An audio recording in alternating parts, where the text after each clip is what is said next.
All right, are we live? Let's see. I don't think so.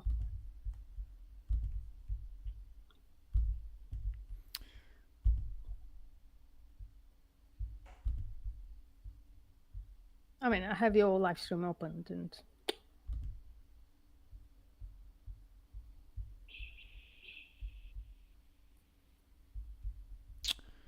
Hold on.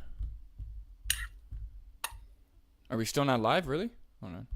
I think we went live now. We are live. Okay. All right. All right. Hello, everybody. How are you doing? Can everybody hear us, see us? Hello, Pigstream. Hello, Friendo. Hello, Martin. All right. Cool.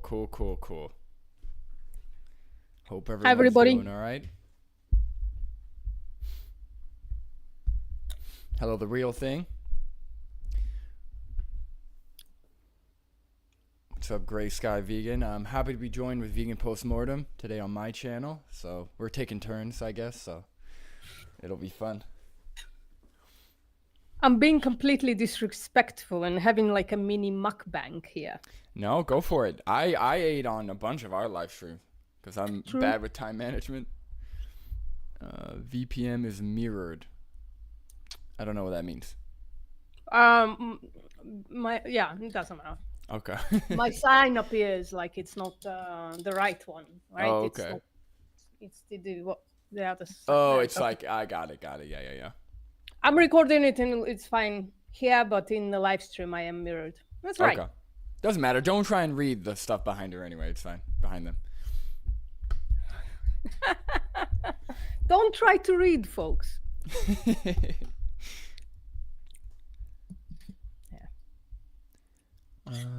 Hello, Mike the Corn King. Keep making those vegan and collab live stream games. Yes, we will.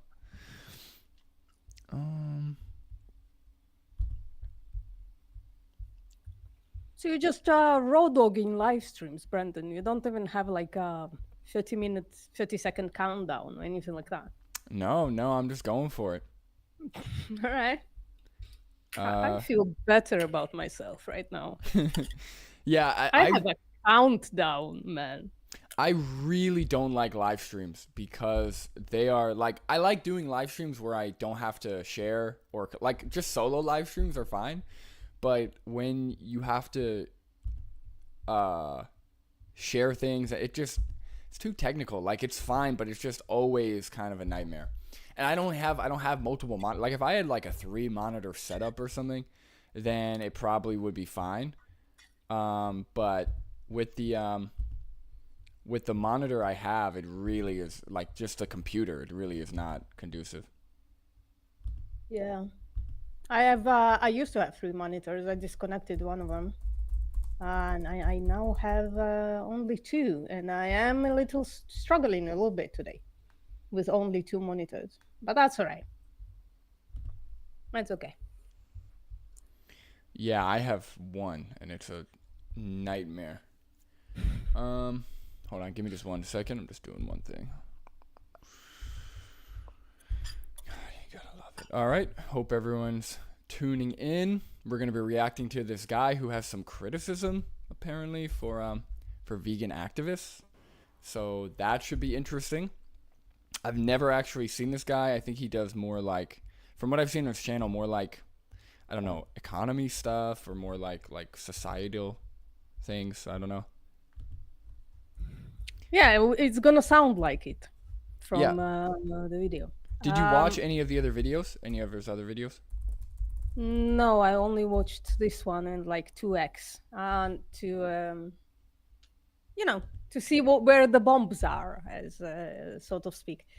It was sent to me by ethically based ex omnivore, so that's pretty cool. So I hope he can check it out. Cool. Yeah. Cool. Yeah, I did tag him in the title, so hopefully he'll see it. Ethically based. Oh no, sorry. I'm talking about the guy. That's yeah. right. I tagged the guy in the thing, so hopefully he'll see it as well. Yeah, maybe we can learn some stuff from each other. I'm kind of being cynical because the entire video is I haven't learned a goddamn thing, right? I love it how people just keep reiterating the same shit, but sounding like they're being incredibly profound and innovative. When as vegans, we've heard all this shit like 10,000 times already. Yeah. So, like, and you could make, I guess, the point that in some cases, if you heard it 10,000 times, maybe it's true. So, maybe today we're gonna get our veganism completely debunked, you know? Could be that because we heard it 10,000 times, it's actually like the truth. Yeah, from my experience, it's not, but we'll see. Yeah. I didn't watch it. I watched like a minute of it just to get like an idea. So I'm excited to see what he has to say. I'm just gonna take a quick bite here, and then we'll get started. Hold on. All right. I'm not even muting myself. You guys are gonna have to listen to me too. Thankfully, I'm a pretty quiet chewer. So don't worry about it. So it is a fucking mukbang. That's what we're doing. Hey, guy, we're not. We're just here to eat with your face on the screen. That's all we're doing. Eating our shitty vegan food. Jesus, Brandon. Yeah, I'm a quick eater. No, we should do like a vegan mukbang one day or something. Just like eating our lunch together or something. That'd be really funny. I wonder what Patrick is gonna bring.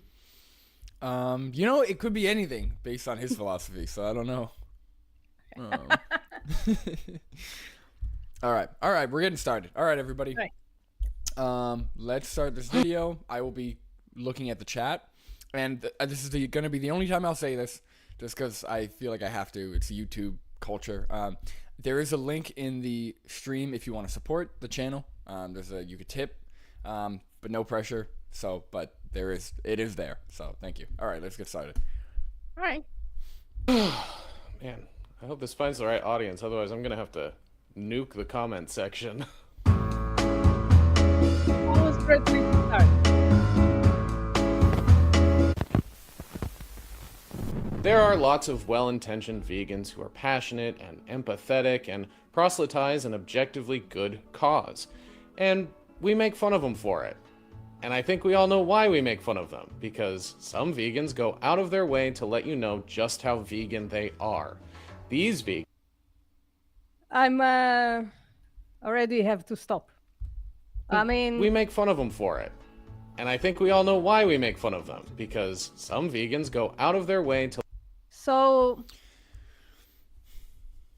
I found the vegan is the place where he zooms in at the end. I mean, it seems like the omnivores are the ones that are obsessed with vegans, kind of, right? So, Yeah. I would say that I don't really like the term. They'll tell you how vegan they are. You're either vegan or hold on. Did we get tip Johnny Vegan Seed donated $5? Said congrats on the marriage. Thank you, Johnny Vegan Seed. I appreciate that. Yeah, it's going well. It's been about a month. So a month down, many more months to go, but it's going well. So thank you. You guys, I will be posting a video of the wedding. Kind of. It'll be like a mismatch of stuff, so you guys can check that out. a wedding vlog. Kind of. It's, yeah, kind of. I just filmed, You're a some real stuff. YouTuber now. Yeah, I am. Yeah, exactly. It's going to be my first real YouTube video, guys, so check it out. But yeah, what I was saying is, this whole idea of like how vegan they are, you're either vegan or you're not. That's number one. Like, I guess, so there can be some minor disagreements between vegans on certain things, but for the most part, you either think animals should be used as products or you don't. And then we live in a society where the vast, like 98% or 95%, something crazy, they do whatever they want to animals, essentially, right? Like some people do have like arbitrary lines between animals or between practices, but for the most part as a society, I mean, we abuse and don't recognize animals as individuals at all. So yeah, forgive me if I want to make sure everyone knows that, hey, there's an alternative, and hey, I don't support all of that shit. You know what I mean? It makes sense. You know, if our society was 98% like racist or homophobic or sexist, I would also take the same stance. So I don't, yeah. Yeah, especially in this case, right? So that's what I wanted to say. So how do you find a vegan at a dinner party, right? So it's omnivores joking about vegans. That shit is cut out, right? That shit we are not privy to. And then the vegan returns the favor and makes the fucking joke, right? Oh, but it's the vegans who are the problematic ones, right? Right. And also I would say that most people, I know veganism isn't a diet, but when vegans are brought up, it's usually having to do with food. When it comes to like food, almost everyone is like obsessed with food. Like there really isn't, it's not just like vegans who will keep talking about plant-based food. There are so many food pages, food channels, recipe blogs, whatever, right? People are constantly talking about food. So it's kind of hard to be vegan and not talk about plant-based food or you're eating, especially if you're out or if you're social at all. Most social activities have something to do with food. So there's really no way to avoid being like, hey, no, I'm vegan, or hey, no, I don't eat animal products. You know, there's really like, it's not really possible. Unless you just like are mute and just sit there and just like shake your head or something, you know? Yeah. Well, that's what they want. Right. They want quiet vegans. Vegans who, you know, don't say a fucking thing, even in defense of themselves. Right. But you know, to sum it up, veganism, I would say, it's a justice movement, right? We're advocating for the rights of animals. So the whole point is to talk about it, right? If you don't talk about it, then you're not. If you don't talk about it, then you're not doing it right, I guess. You know, because we're advocating for animal rights. Yeah. It's kind of weird. Like almost every like just silly stuff YouTube channel on YouTube, right? They are concentrating on a problem of some kind, right? So I watch a lot of cult content, right? So ex-cult members talking about the cults that left. Specifically, I really like listening to the content that comes from Mormonism and Scientology. Literally, like they get a lot of abuse. They get a lot of abuse from their cults as well, right? But literally nobody is like telling them, you know, shut the fuck up. Yeah, I've never heard anyone be like, oh, atheists have to always tell people how atheists they are. I've never heard that before, right? Even though there's tons of pages and people dedicated to exposing the harm in organized religion, you know, the lies, stuff like that. There's a lot of people doing that, and I've never heard this like thing of, oh, here comes the atheist telling everyone how atheists they are, you know? So yeah, I feel like there is this like bias or this standard for vegans that is just weird. You know, I don't know if it's rooted in guilt or rooted in like annoyance that every time you want to eat, you know, the flesh of an animal, you have this like idea that vegan is a thing and you get like bothered by that. I don't know. But all right. Yeah, let's continue. To let you know just how vegan they are. These vegans, and some of their arguments, give veganism a bad name, and it doesn't help that they also act like they're a protected class. To be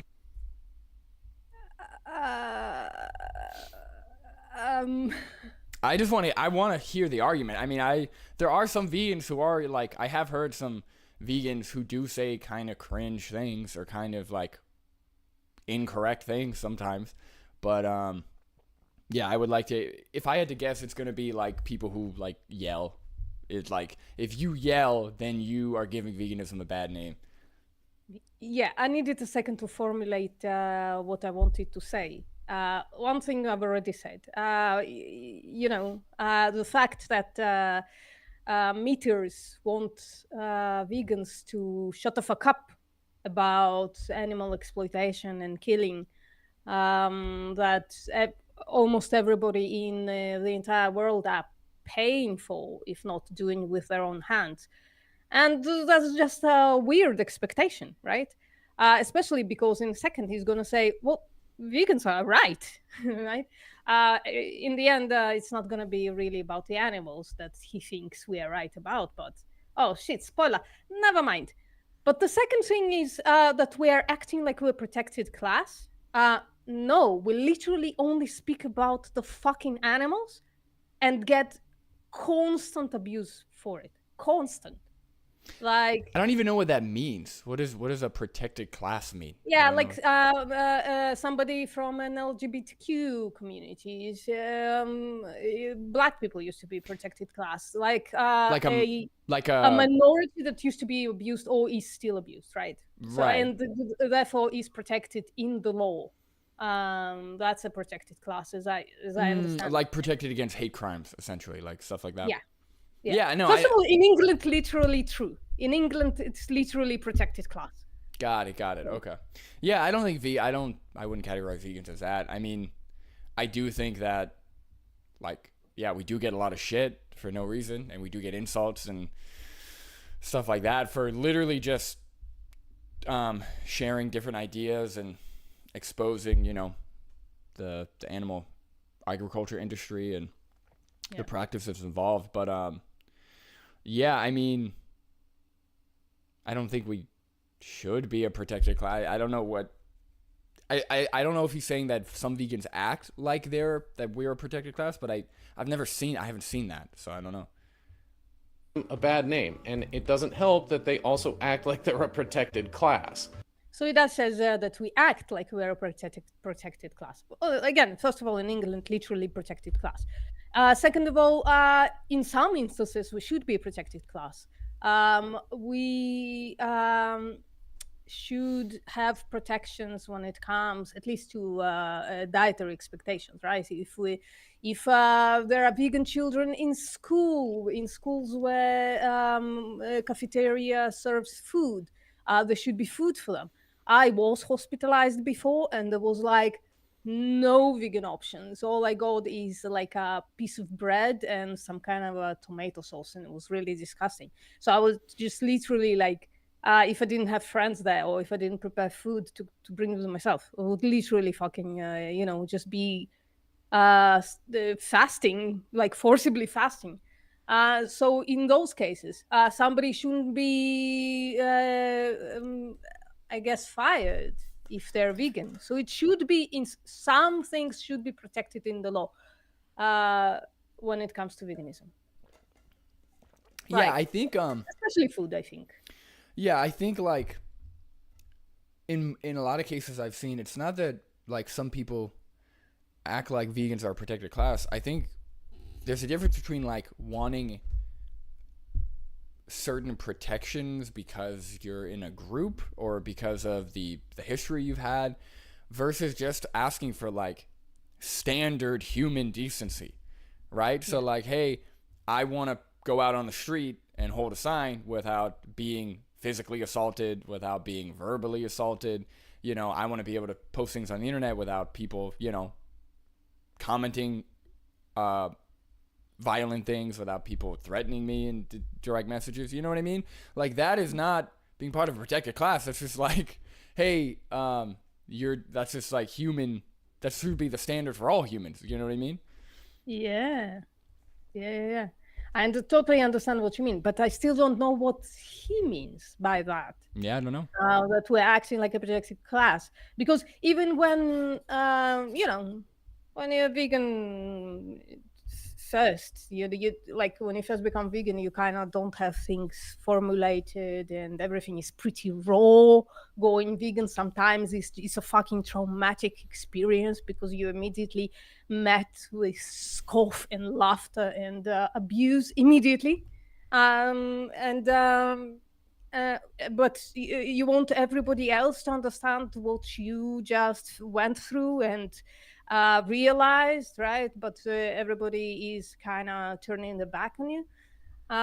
So in the beginning, some of us are incredibly volatile about it, right? Like we kind of lash out a little bit because we don't have the words. That's what happens when you don't have words for something, when you don't have like formulated arguments for something. And when I say formulated, I just mean colloquially. Then you use whatever you have, and sometimes it's like insults and just chucking insults or screaming about stuff. That happens. Yeah. I'm not going to say that it doesn't. It shouldn't be fucking held against us, because again, this is just another social justice movement. So the people that can formulate and are eloquent about what and why, those are the people that coming up to the front, right? They're the guys that open YouTube channels, orchestrate demonstrations and things like that, go on TV and things like that, right? And there are like people just get upset on Twitter, right? Which is, first of all, that's what Twitter is for. But then those are the people that most like that. I think the idea of what veganism is formulated on, and everything else is kind of disregarded. Like all the actual well formulated arguments are completely fucking ignored. And if you do this for a while, right? If you do activism for a while, if you have a YouTube channel, if you have some kind of other like a big Instagram channel or whatever like that, it becomes incredibly apparent that there are no good arguments against veganism. There are none, and we heard them all. I promise you, Guy. We heard them all. So sorry about being a bit long-winded. No. Yeah, no, 100%. I agree. No, sometimes I just talk so slowly, and it takes me a while to formulate something because I want to be really careful about my words. I want to say the right words.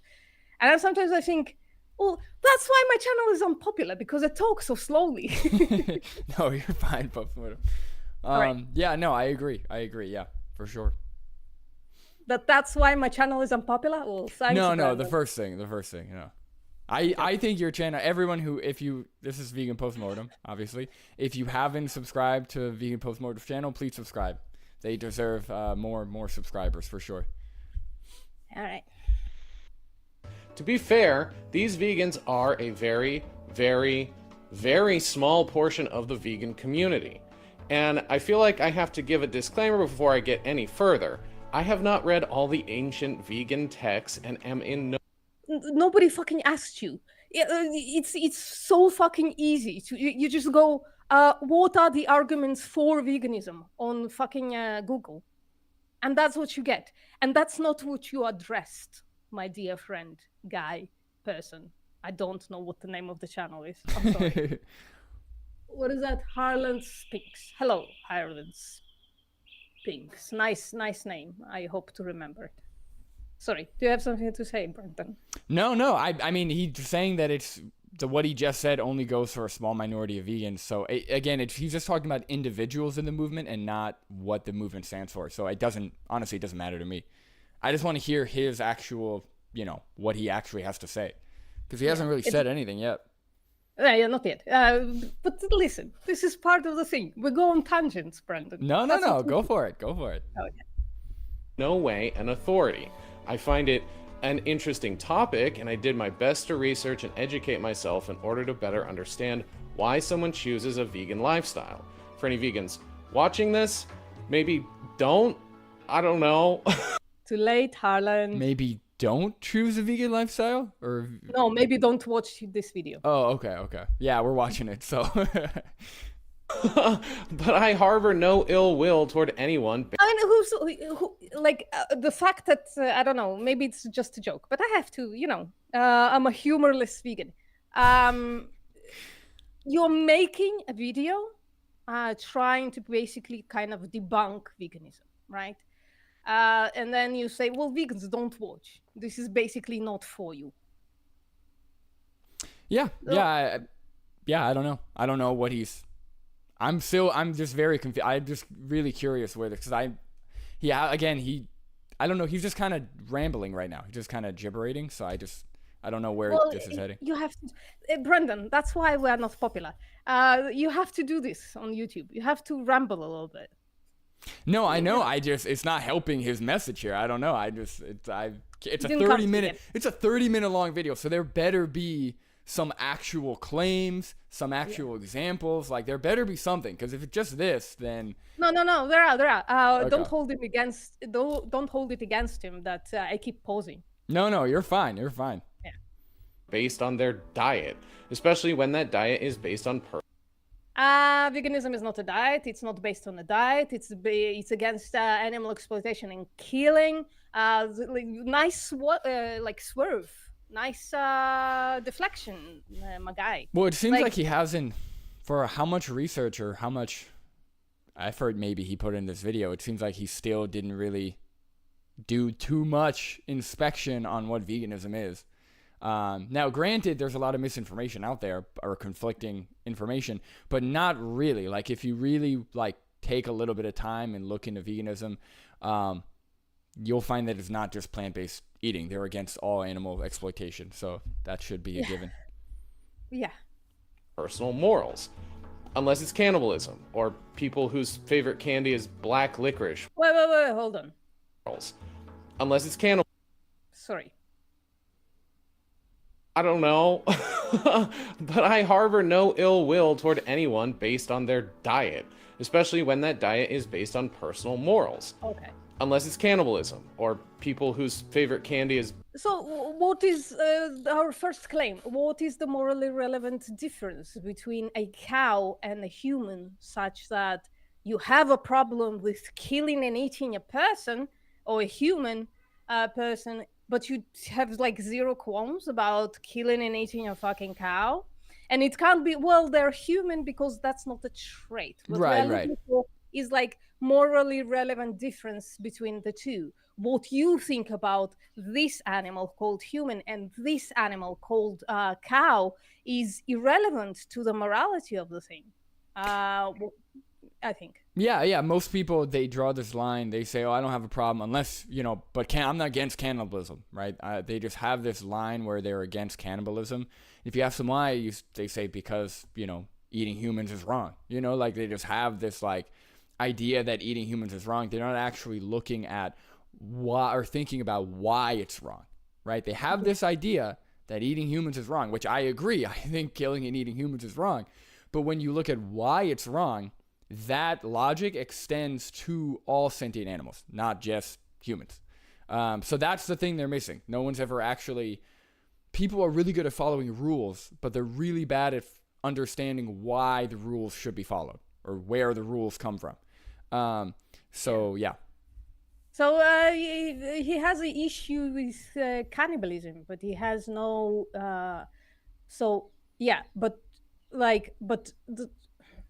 How do I say this? So he imposes his issue with cannibalism on cannibals, while complaining that vegans are imposing our values, our morals on the rest of the population who eats cows, pigs, chickens, fish.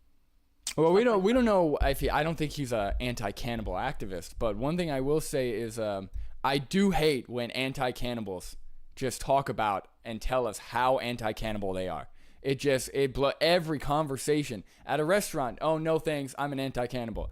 At a dinner party, oh no thanks, I'm not gonna have the baby feet. I'm an anti-cannibal. Like everywhere they go, they just have to tell us. I don't get it, but yeah. Kind of weird that you have these morals and your diet is based on them. Black licorice, what the fuck? As far as I can tell, there are several schools of thought when it comes to why someone chooses to be vegan.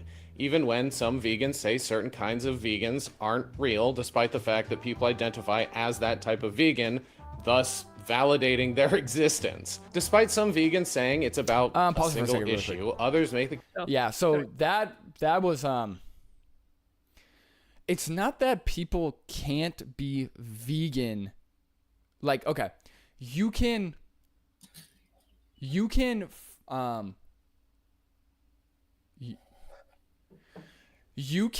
adopt the practices that would align with a vegan lifestyle or align with the vegan philosophy for the environment or for, your health, whatever, right? So technically, you're living plant-based, you're not using animals. Like if you are avoiding all animal use, you are vegan, right?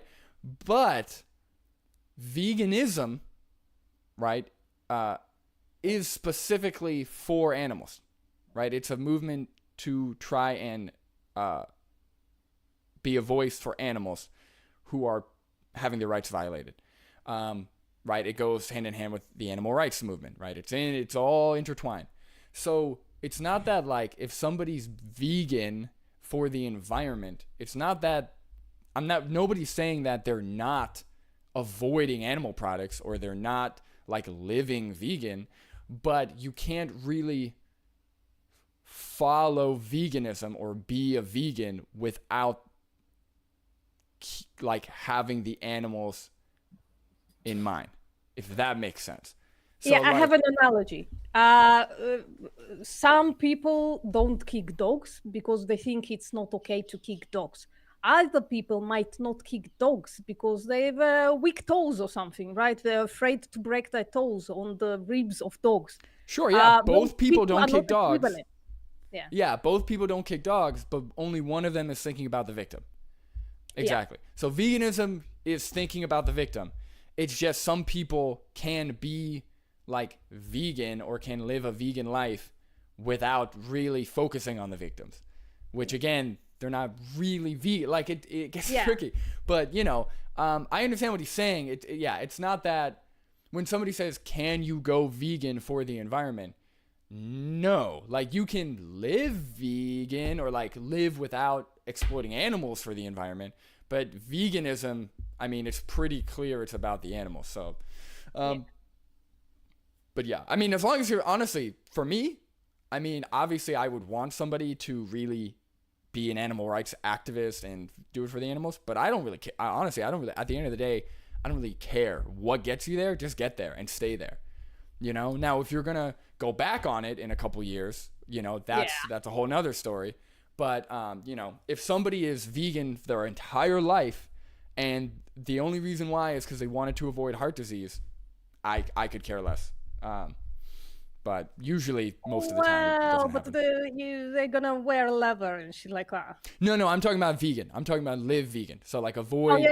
It's kind of weird. There are some people that go vegan for health and for some reason just abstain from everything animal derived. No reason behind it, like no reasoning behind it that I can see. But I'm cool with it. I'm all right. I do think it's been like the label vegan has been kind of opted, but I'm okay with trusting people who say they're vegan. I'm okay with trusting them as long as they actually abstain from all animal exploitation and killing, right? As much as possible. We all participate in some animal killing, but we have no choice. Yeah. Their existence. Despite some vegans saying it's about a single issue, others make the case that ethical consumption is never just about one thing, like well-known animal rights advocate and vegan Peter Singer. For simplicity's sake, you can break it down into moral and ethical veganism. Now, they're not mutually exclusive, and they both overlap depending on... What is this distinction between... I haven't read Peter Singer, nor do I feel inclined to, but what is this? Separation between moral and ethical? I don't know, but I watched I listened to a podcast or a thing with Peter Singer, and I think what's that guy? Sam something? What's the guy? Sam Harris? Yeah, Sam Harris, yeah. And Peter Singer, he's not really he does talk about animal rights, but he's like a flexible vegan. Like he if he's traveling, he'll eat animal products. Or animal, I don't know if he eats animal flesh, but he definitely eats animals like dairy and eggs. So I wouldn't call that vegan. I mean, if just because you're traveling and you could, I mean, I've traveled and I can avoid it, right? So like, just because you're traveling, you're like, oh, okay, I'll pay for this. I wouldn't call you vegan. So yeah, Peter Singer, he's very, I haven't, to be honest, I haven't dove deep into him. Like you said, vegan postmortem, I haven't dove into everything you said, but just from that, I was like, huh, that doesn't seem right. You know, that's a little weird. I just don't I don't understand the linguistic distinction between moral and ethical. I thought they're kind of explaining the same thing. Kind of. I think ethical is like let's just Google it. Hold on. I think ethical is like a more like a broader structure, or like, hold on. Ethical.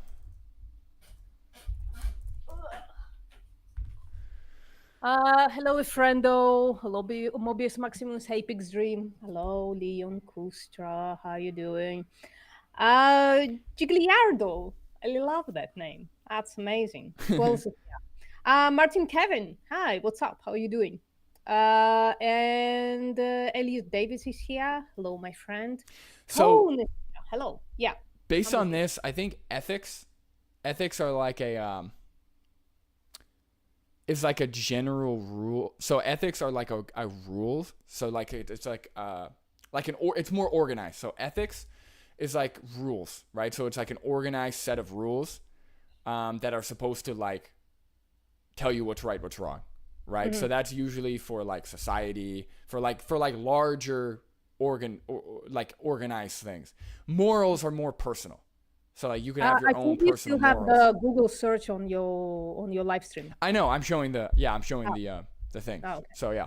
So yeah, those are the two. I think though that's the distinction is like personal morals. Your own personal right and wrong is like morals, but when you try and like apply that, or when you try and apply morals to a larger area or like a more organized structure, then it becomes ethics. So they're essentially the same thing. It's just ethics are more structured, organized for like a larger group, sounds like. Funny Thirsty says ethics is the science of morals. That's interesting. Yeah, that sounds about right. Okay, I understand.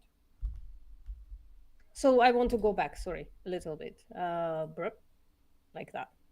Moral and ethical veganism. Now, they're not mutually exclusive, and they both overlap depending on what those morals and ethics are. Veganism, as defined by the Vegan Society, is, quote, a philosophy and way of living which seeks to exclude, as far as possible and practicable, all forms of exploitation of and cruelty to animals for food, clothing, or any other purpose.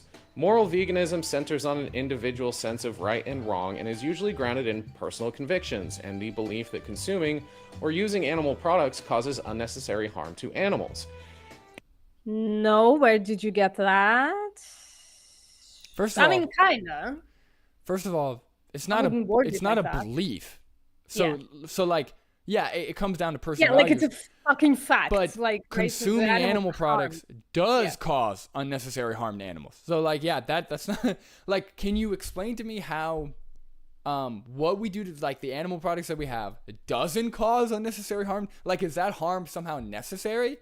Unless you're claiming like nutrition or something, but like that's not, I think that's all pretty well debunked at this point. So yeah, that's... But also usually, like most vegans are talking about exploitation, right?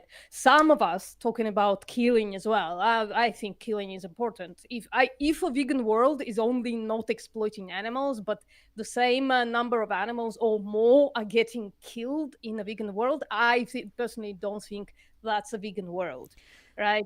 Sure. Harm is not really concentrated on. Maybe that's what Peter Singer is concentrating on as a utilitarian, I guess. Yeah, well, he read the vegan definition and then said something else after. So that seems a little dishonest. He read the vegan definition and then said belief that veganism causes the belief that buying animal products causes unnecessary harm. Which again, that's not the definition he just read. Does not like lead to that necessarily. But also, even with that claim, it's not it does cause unnecessary harm. Like that's not a belief. It's not like, oh yeah, I believe that chopping the flesh off of an animal doesn't cause unnecessary harm. No, it does. Like it factually just does. Yeah. Extreme examples are that even... Well, I think he's framing this just to say, oh, the morals are subjective. It's good for you vegans that you like believe this thing that I personally don't believe in. It's like because he doesn't believe that the animals are actually like being exploited or the way he said, hurt by animal products. Oh, well, that's fine. That's fine. Morals are subjective, though. Yeah, what he's and I find this a lot when talking to people like doing activism. He's doing this thing where instead of talking about his own values or reflecting on it like individually, he's talking about it like an outsider looking in on society, right? So they do this thing where you ask them, well, you know, do you think this is wrong? Or what's stopping you, right, from going vegan? They go, well, you know, they say people are selfish, or, well, you know, people are never going to stop doing this because it's sold via capitalism. And there's like, they start going off these rants about the issues within our system and the issues with like people as a whole, instead of actually reflecting on their own self, on themselves. So I think in this case, the way he's wording this, he's trying to avoid his own accountability or avoid reflecting on his own actions and values. And he's just trying to look at it from an outsider looking in, which is why it's coming out weird, which is why he's like, for his avoidance is causing him to reword things and to like say the belief and stuff. Cause he doesn't like, he's trying to avoid the truth. I would say he's trying to avoid the fact that is what's happening. Well, it's the most common way of avoidance. He's strawmanning. It's a fucking strawman. Yeah, in a way. Despite reading the definition, he then rewards it to address that part, right? To address the rewarded part. Yeah, no, really interesting. The tactics here is already kind of weird. But let's go. Honey production and service animals are a form of cruelty. So I guess nope, nobody said that. But also again, nobody in the definition, it's not just about cruelty. Again, like he's taking the cruelty part and using that as the whole definition. Like, are people cruel to service animals? No. But are service animals our slaves that we have bred into existence and trained to serve us? Absolutely. People are cruel to service animals. I'm taking a hard stance on it. Sure. I keep seeing a fucking police horse that definitely has rheumatoid arthritis. Rheumatoid arthritis in big, large animals is very fucking visible. Yeah, she has rheumatoid arthritis, and she has to drag around this huge person with a huge amount of gear as well on her back, while being visibly suffering. Yeah. Sorry. When I think of service animals, because typically a service animal is a very specific thing. I guess a police horse would be a service animal. But what I was thinking of are like the dogs that help blind people get around. Like that type of thing? Those are often abused as well and used as the means to an end and not the end. But also, like there was a trial focusing on service dogs, not for the blind, but for, police and stuff like that. Those animals are incredibly, like, the same things that happens you can say that happens on factory farms or small farms. The same thing happens there. The animal is not valued for his or herself. The animal is valued for what they can provide and for what the needs of the system are. So they're put in cages that are too small for them, where they raised to be incredibly excited and excitable, so they keep hurting their tails and stuff like that. So everything that is done to them is not done from thinking about them. It's first thinking about the system that wants to exploit them, and then maybe if they can, they think about the animals as well. No, great points. Yeah, I didn't know all that, so that's good. My point was, even like, forget about service. Let's say you know, people who own dogs, right? People who own dogs and cats, most of them do care for their dogs, do love their animals, whatever, right? But the fact that we are breeding animals to serve humans, right, to be our slaves, even if even if you treat your slaves nice, at the end of the day they're still slaves. It's still fucked up, right? It's still wrong. It would still be against my values. So that's the thing. Is like, no, like, you don't have to say, you don't have to agree, or sorry, there doesn't have to be cruelty involved in service animals or in, you know, the pet industry for it to still be wrong. Like, he's almost saying, like, if there's no cruelty, then it's fine. And that's not true. That's not the vegan definition. That's not vegan values. That's not what we believe. And he read what it said. So I don't know how he's you're right. It is kind of a straw man. He's kind of debunking or dissecting vegan arguments that aren't correct. Like, he's just making up like things that we're saying that we're not saying. So yeah, I don't know. Or he's saying things as if they are not factual when they are factual, like the honey industry. Again, pending if the bees are actually sentient, we are not sure, but we are taking precaution. If they are sentient, and it seems to indicate, I don't know, I see nociception in honeybees. I don't know, I could be wrong. But if they are sentient, it is an incredibly cruel industry to them. So, but also it's not about cruelty specifically, it's about exploitation as well. There's an end there. So it's exploitation and cruelty. Both have to be true. Yeah, exactly. Yeah. He's picking and choosing, as if, you couldn't say that about, let's say, the beef industry. You couldn't say, it's factually incorrect that the beef industry is cruel to animals. Like, what are you doing? Yeah. Why are you looking for the weakest argument to debunk? Go for the strongest one, right? Yeah. Letting blind people fall into open manholes is perfectly acceptable, despite how we accidentally bred. We do actually have technology these days that makes it avoidable, right, for the blind. Most blind people that I see, and I see quite a lot because there is a blind center somewhere in the vicinity of my house, they don't have service animals. I'm sorry, they don't. They either ask people around them to help them out, and they have like sticks. They have their phone to help them out, you know? Well, and also, and I don't mean this to be, I mean, it's mostly vegans here, but I don't want to sound insensitive, but how is somebody being blind the animal's problem? Right? Like, yeah. I mean, of course, I want blind people to be able to walk around and to be able to be given the accommodations they need to live free and live happy. But how is that that's like me enslaving a child because I'm blind and I need my problem fixed, or I need my problem improved. Like, we should be finding solutions outside of the box of, it's okay to exploit or enslave someone else to help me. You know what I mean? Like, that's crazy to me. So, you know, yeah, I just don't see that as a good justification. When people are like, well, what about the medications, or what about this? It's like, how is that their problem? Like, that's a problem for us. I agree. And yeah, I want that solved, but I'm not going to do that at the expense of someone else. Right? You could extend that logic to, I have a problem. If I just beat you up, or if I kill you, or if I drain your blood or whatever, I'll fix that problem. That's not a good justification.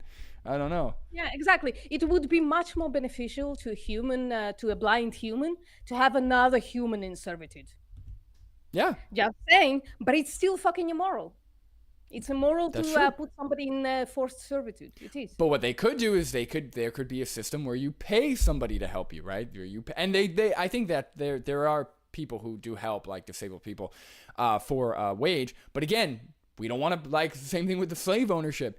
Why pay someone when you could breed and own someone and make them do whatever you want, right? So that's the thing. But I'm not saying blind people should have to pay to get help. I'm just saying, you know. I mean, The fucking government should do that. Right, The right. government already Exploiting animals subsidized is not that the stuff. answer. Yeah, exactly. 1 second. Sorry. No problem. All right, hello everybody in the chat. For those of you still here, what's up, Tone? I didn't see you. Hello, Leon. Oh, much better. All right.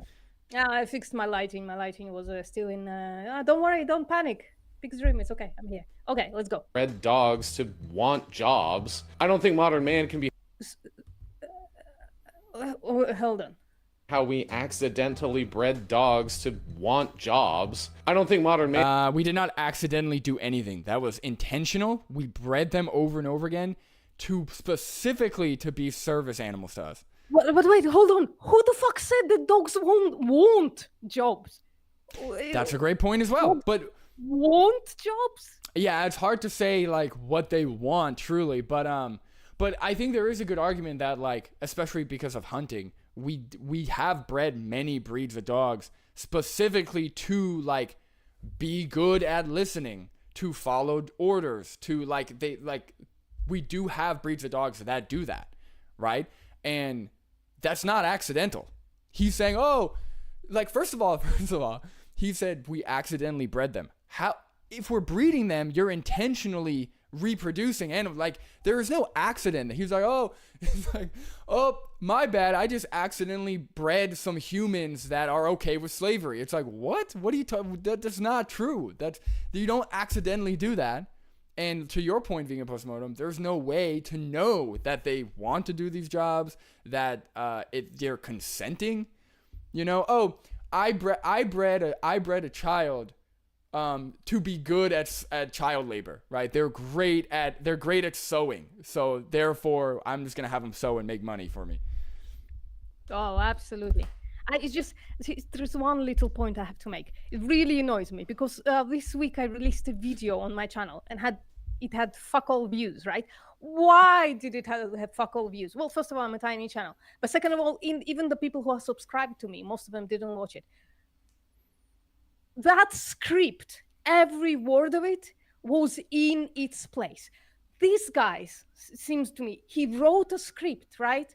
And he played with words so much that it's already, we are like only 3 minutes in, lost all meaning. He contradicted himself already several times in this. And this like moral panic about stuff, as if vegans want people to fall into, you know, it's like almost propagandism going on here. Oh, vegans want blind people to fall into into holes in the ground or whatever the fuck. Yeah, I don't know if there was, I'd have to review it to hear like if there was an actual like logical contradiction, but it is dishonest. Like if this guy clearly, right, he seems like a smart enough person, right? He speaks well, he has a YouTube channel, he talks about what seems like social issues and economy. He seems smart enough to understand how to form arguments or how to like how to cite sources, I'm assuming, maybe not, but this seems very dishonest, right? He's showing definitions, but he's claiming that vegans think other things. He's saying that animals were accidentally bred to do something, like something about it, and this is what I'm talking about, is to cope, right? This is what people do, right? Psychologically, they use these tactics to try and deal or trying to avoid the root issue, right? And yeah. I think that's what he's doing. And I mean, Harland, his name's Harland, right?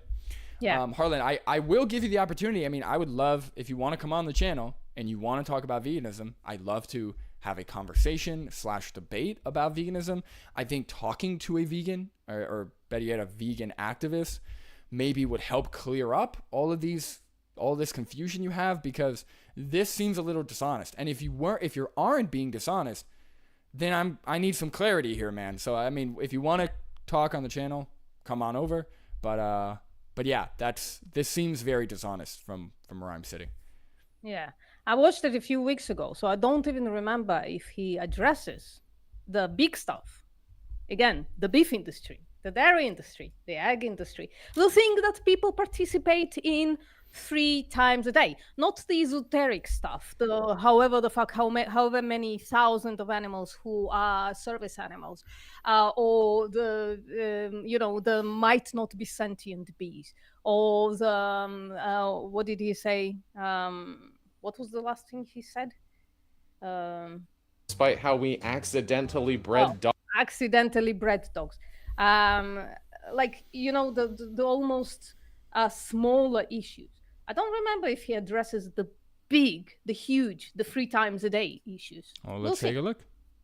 Dogs to want jobs. I don't think modern man can be held accountable for our ancestors feeding scraps to wolves. Veganism often utilizes a framework of ethics, which involves not just personal beliefs, but also principles about how humans should treat all sentient beings, the environment, labor, and exploitation, and for some, yeah, you can eat oysters, I guess.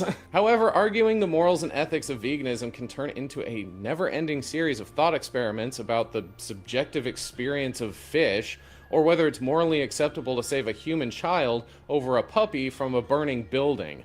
Obviously, those are things that will be incredibly contentious in the vegan world, because that would actually fall into individual values and not the somewhat more unified vegan values of avoiding exploitation and killing of animals, or exploitation at least. Most vegans will agree with me on the exploitation part, not so much on the killing part.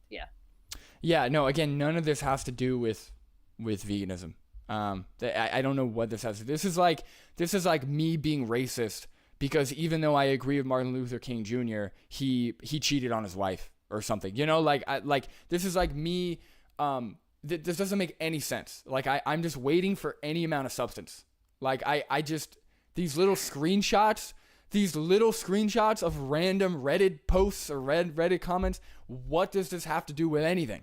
So please, I'm waiting for, I just want to need to hear some value. Otherwise, how many views does this video have? About for, Okay, now, all right. I mean, that's a lot, but that's not too bad. Okay, continue. Yeah. Vegans aren't living their lives going around starting Marxist debates about veganism by citing consequentialism or utilitarianism, and don't usually... or fucking deontology. Don't say that word. Yeah. Seriously, man, you'll get us banned out of vegan society or whatever. Get all pissy when there are no vegan options at a housewarming party. Yeah, it's one of those things where you find out that your friends don't give a shit about you. And you get pissy about that, not necessarily about the fact that there is no food. You get pissy about the fact that your friends don't give a shit enough about you enough to actually, like, I don't know, Google vegan takeout or something. You know what I mean? And look, personally, if I'm friends with someone non-vegan, I understand, if I'm friends with somebody non-vegan, I'm friends with somebody non-vegan. You know what I mean? Like, I have vegan friends who I know that every time we get together, we're eating vegan, we're talking about veganism, we're doing something, where, we have similar values. But if I'm friends with someone non-vegan, I'm not friends with that many non-vegans. Usually they're childhood friends or friends I met, when I just went vegan. So if I'm friends with non-vegans, I'm preparing my own food. I'm getting ready to, do something. I'm I'm prepared for that. And it's fine, right? It's fine. Like, would I want them to be vegan? Sure. Have I talked to them about veganism? Yes. But I'm friends with them for other, I'm friends with them for, we have other common interests. We have other things, other experiences, that we've had together. So if I show up to their house and they don't have many or no vegan options, many or any vegan options, then that's fine. I've packed food, or I've eaten before, or I'm getting ready to eat after. Like, it is what it is. So I don't, I think... And you know what usually happens when I show up to an event where everybody brings a little bit of food, and I'm like the only vegan or one of the only vegans? I bring spanking food that runs out immediately. Everybody just eats that shit. And all the non-vegan food just stays there, getting cold, warm, whatever the fuck the temperature is. And I'm stuck there. So even if I bring a lot of vegan food, really tasty vegan food, I eat before I leave the house. See, Because I that's know it's gonna be run out, and I'm gonna just get stuck there looking at all the, animal abuse. no, Go for it. that's like so interesting, because if I ever bring like, I'll bring like a vegan chocolate cake, right? We're talking about very, like, everyone loves chocolate cake, right? Like, Yep. you're not gonna be like, ooh, vegetables. So vegan chocolate cake, and almost nobody eats it. And I think it's because, I don't know if it's because they know it's vegan or what, but like, how, like, it's chocolate cake. Really? Like, oh no, I don't eat vegan food. Oh, you don't eat chocolate cake? Like, really? Like, come on. Like, what are we talking about? Like Oh, that, sorry, there are no butt food in there. There's no ass food. right? In, Like the vegan that chocolate cake. So always grinds my gears. And when they're like, oh no, I don't like synthetic food. It's like, what? It's chocolate cake. Like, this is the same chocolate cake that you eat. It's just without eggs or milk. Really Yeah. easy. I don't understand. I don't eat synthetic food. Oh fuck. People suck. Jesus. know. That's what's your name? Sorry, I forgot. Harland. That's, you could have attacked that. You could have attacked the fact that vegans really hate the rest of the world. Yeah. That I would have been like, okay, you got us. All right, Yeah. you got. Fair point, All fair right, point. we're people hater. All right, you got us. I grew up in the punk scene surrounded by vegans who are also straight edge, and very rarely did they berate anyone for hitting the In-N-Out drive-thru at midnight. The problem is, the ones that do behave like this tend to be the loudest and most insufferable, who do more harm to the movement and build. Dude, get off Reddit. Yeah, this guy's in the straight edge punk. See, this guy's a punk, everyone. But like, also there's a difference between like daily life and activism.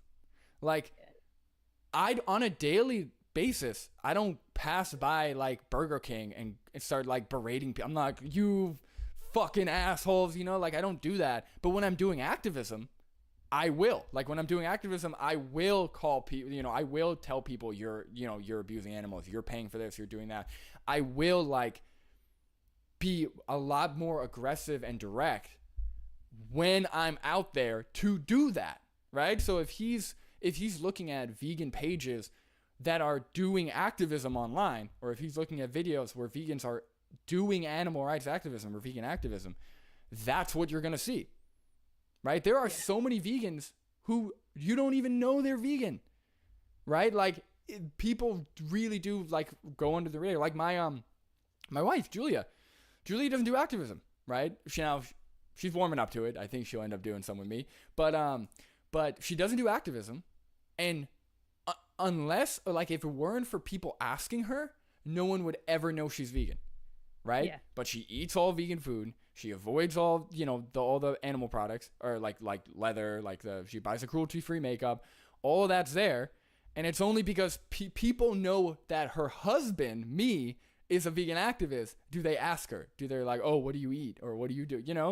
So like, I don't know. I feel like this is like a huge stereotype that, and to his credit, he did say it's a small minority. So he is only talking about a small minority. But why? That's what he's talking about. Right. But who cares? Like, why are we focusing on this small minority of like weird, or from his point of view of like annoying or like whatever vegans? Why don't we just focus on the grander vegan message? I don't understand. And guys, spoiler, it's being set up as if he's gonna talk about some incredibly controversial character like the vegan teacher or something. No, the dude is gonna shit on Ed Winters of all people. I mean, that's amazing. So that's coming up. I just want to look at the chat for a second. Hold on. Martin Kevin said, I took chocolate vegan ice cream to a friend's house and they wouldn't even try it. Like, that's what I'm saying. Like, we're talking like cookies, ice cream. Like, you won't try it just because it says vegan on it? Like, we're not even talking about raw broccoli. Like, if I brought raw broccoli, I'm like, hey man, you got to try this. And people are like, no. I'm like, okay, they just hate vegetables, which a lot of people should be eating more vegetables. But ice cream? Like, we're talking about things designed to taste good.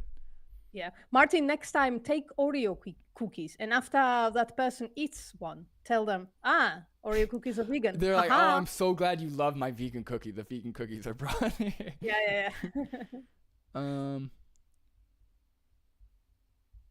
Tone asks about the puppies. Why are we under any obligation to save either? That's the point. Yeah, it comes down to like personal preference at that point.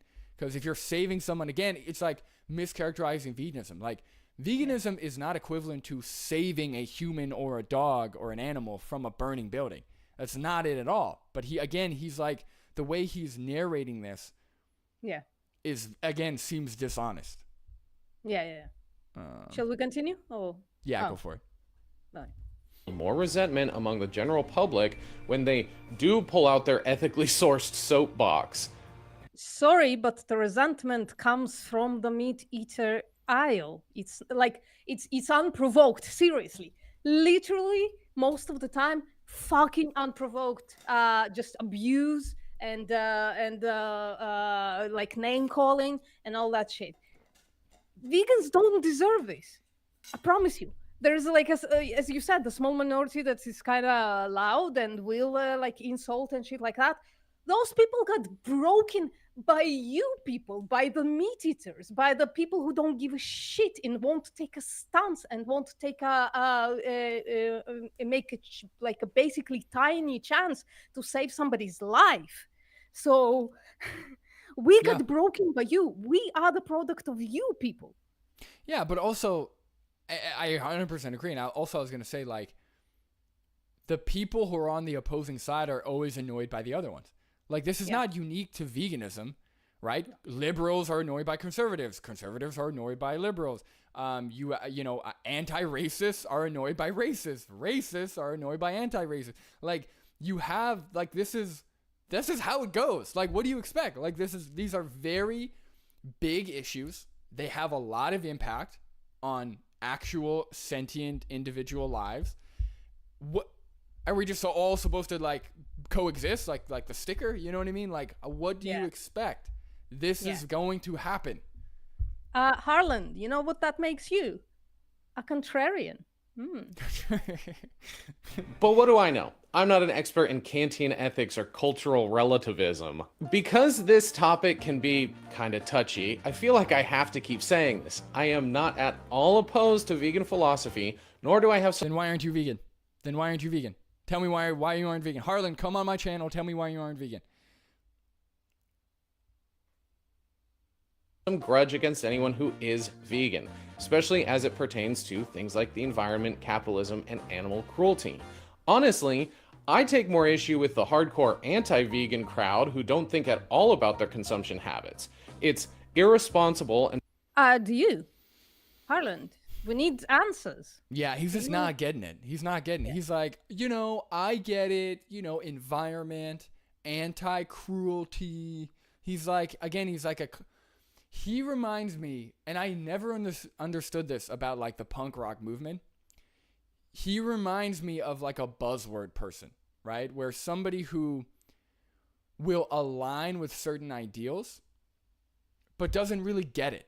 Like, he's not really like, it's not just about the environment and anti-cruelty and capitalism and all of these things, right? We're talking about how we treat other individuals. We're talking about individuals and how we treat them, right? As a whole, right? This extends, it's like a web, right? Where it's a huge idea and it extends to everything, right? So like, why is caring about the environment important, right? It's because of how caring about the environment will impact individuals, sentient people, sentient animals on the planet, right? Why should we care about how we treat animals? It's not because, oh man, it's not cool to be cruel to them. No, it's because they are individuals who have their own lives and we are abusing and exploiting them.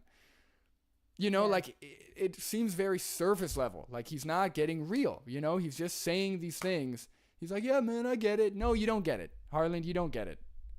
Like, yeah, like if you got it, it's like, oh, you anti-racist folks. I get it. Racism is kind of a bummer. But I'm gonna go abuse the black person in my backyard or something. You know what I mean?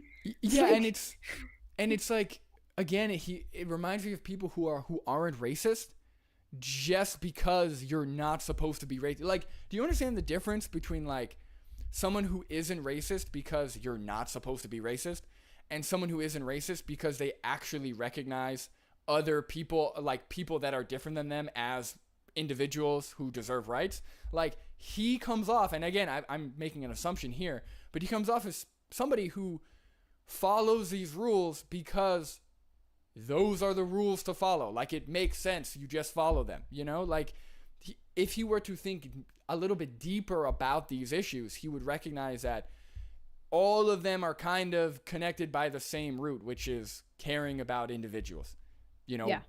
So, yeah, I don't know. Yeah. And borderline sociopathic to not consider how your existence might impact the world around you. I think it's also pretty obvious that there are a lot of similarities between being vegan and being a leftist. Both vegan and leftist ideologies emphasize reducing harm and exploitation, the liberation. No, not reducing. The goal is to stop, my dude. Right. Yeah, but I think I know it. I think he's saying, like, obviously stopping, yes. But when he says reducing, I think he means, like, practically. Like, it's hard to eliminate. Trust me. Spoiler. Maybe, yeah. Maybe he's being dishonest again, or again, straw manning. We'll see. Of marginalized and oppressed groups in capitalist systems and challenging. Be a little less racist is what he's saying, just to make this straw man, right? With veganism, be a little less racist, reduce racism. And he keeps talking about capitalism. Like, I've heard this from other people. I don't know what veganism has to really do with capitalism. Like, I understand. Oh, no. Spoiler. He's going to use capitalism against veganism. Right. Yeah, of course. Well, my favorite line is, there's no ethical consumption under capitalism or whatever. And again, I just don't. But you can avoid, like, anyway. Just. We're getting there. Power structures that perpetuate inequality, where one is more focused on non-human animals and the other on the working class. Sorry, my teleprompter freaked out. They both argue for a shift away from profit-driven systems that abuse sentient beings for the benefit of the few and stress collective responsibility. I say all of this because there's a lot of misconception that being vegan is just about consuming a plant-based diet for health or dietary reasons. Credit where credit is due. Yeah, correct. Okay, but again, this makes it seem even more like, if he seems to understand it, but then word things in a very kind of slippery way. No. I think it's lip service. Oh, no, it's definitely, I mean, clearly he's not vegan, so it's definitely lip service. But I think what I'm saying is, like, it makes it seem even more dishonest now that he said that. It can be as simple as that, but for many, it's a tool to be used to critique capitalism for creating many, if not all, of the issues we face in the modern world. Yet, there are a... By the way, Harland has more boxes than you, Brandon. Yeah, I actually cleaned up my boxes. Sorry, everybody. I can still show you what was in the box. That's fine. But it's a clear box now. But also, he said veganism is a critique of a capitalistic system. That's not what we're doing. It's not what we're doing.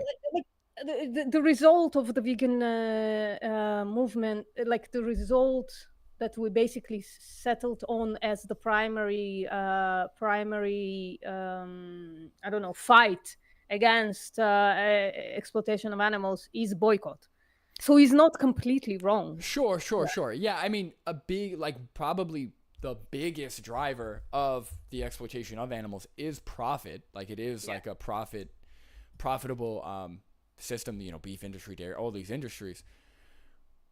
But once the industries are gone, we would still be against people exploiting animals personally. Like, I'm not like cool with somebody. I don't even think that's true, though. I don't even think that profit is what moves the animal industry forward these days, because most dairy producers, right? When I say dairy, I guess not dairy producers, but like dairy distributors, figured it out that if they tap into the plant-based milk thing, they're actually making more profit. right? That's my point. Because first of all, they mark up the money, like they mark up the price, and the ingredients are literally like cheap shit. So like it's much cheaper to make soy milk or even oat milk. Oat milk is incredibly cheap, than to raise an entire cow for a year before you even can start impregnating her. And then you're basically waiting for 1 year, 9 months to get your first liter of milk, right, from a cow. So Well, that's why I think how it is is it about more profit. expensive to make oats, right? Yeah, that's why I think it is about, because if it wasn't about profit, we'd have like it would be more principle based, but it's not. Like we see all of these dairy companies producing dairy-free milk, dairy-free yogurt, dairy-free butter. Like they're producing alternatives like Philadelphia, right? The cream cheese brand. They have vegan cream cheese. All of these companies are producing vegan stuff because now they know that if they dip into that, they will make money, or maybe they're losing money, so they're dipping into that. So that's the thing. I think the thing that actually keeps moving it forward is just generational indoctrination. Tomorrow on my channel, I'm going to continue talking about 4-H. Probably, I don't know. I haven't decided yet what I'm going to talk about. And 4-H literally exists for that, to indoctrinate young kids into being farmers, right? Yeah, 4-H is messed up, man. Yeah. The second thing I think that keeps perpetuating it is the literal fallacy that we need to, right? That this is how we feed the world. So I think those are the main two things that just keeps animal agriculture alive. So yeah. So when I say profit, I'm talking about the people producing the animal products. Obviously, the people consuming. The consumers are, I agree with you. I think the consumers are indoctrinated and they have... Well, I think it's the same machine, right? The consumers say, I want it, I need it, right? And the farmers go, yeah, we're feeding the world. We're doing all this crappy, disgusting shit, but we're heroes that feed the world. Right, but without the consumers, the farmers wouldn't go into it. That's the thing. What I'm saying. It's a self-feeding machine. Right, the entire world is being, the entire animal agriculture is being perpetuated by this fallacy. Right. It's incorrect. So we do not need that shit. So Harlan, if you're listening to this, you kind of got one point right, where it kind of, yes, veganism in a way with the way that we boycott animal products, it does address the issues of profiting off of sentient individual exploitation, but it's bigger than that. It's not like with humans. We're talking about animals who have no voice, whether it's in industry or not.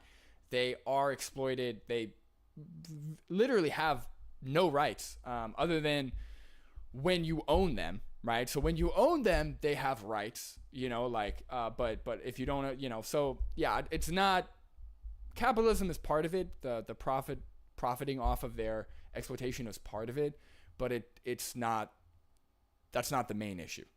Yeah. A loud minority who would have you believe it's a simple moral issue only about eliminating cruelty towards animals, despite how... Allie said, hey, Allie, animals are here with us, not for us, said, look at the mess in this guy's background. I just noticed, hold on. Is this a picture or is this his actual background? This guy's got a door broken off? I think he's sitting in a garage. Oh my God. Hold on. What's so funny is the whole time my eyes would go to that door, and I was like, why are my eyes going to the door? And I just realized it because it's like broken off.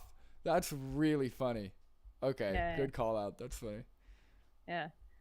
I'm going to go back. It's a simple moral issue only about eliminating cruelty towards animals, despite how obviously intertwined it is with oppressive, exploitative systems, and there is no room for compromise or nuance on the subject. Again, he still mischaracterized veganism. It's not about eliminating cruelty, right? That's part of it. I mean, we are against cruelty, but he said he's saying that it's only about eliminating cruelty to animals, which that's not true, right?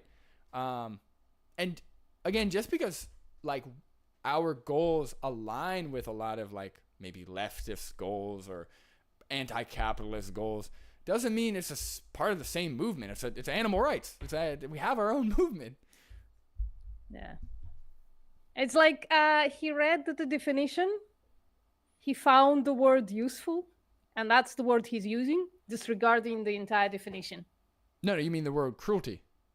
Yeah. Yeah. The word cruelty is in the definition of veganism by the Vegan Society. Right. So he read that, he saw cruelty, he said, oh, vegans are just against cruelty. Yeah. Yeah. It's weird. As someone who experiences empathy, I mean, it's weird because you're making a straw man, so your straw man is weird. Yeah. I don't know. Oh, wait, rewind it. He said, if someone who experiences empathy, oh, he's an empath. Oh, you gotta love it. All right, rewind it for a second. eyes are nuance on the subject. It's weird. As someone who experiences empathy, I take no joy in knowing that a cow or a chicken died in order for me to be able to eat a burrito. Just pause for a second. That's a big red flag that you don't really experience. Like someone, he says, as somebody who experiences empathy. What are you, a robot? That's a weird thing to say. You know, if somebody who has experienced the emotion or the sensation of empathy, I feel bad when I pay for chickens to have their throats slit. You're not empathetic. If that's your claim, you are not empathetic, my friend.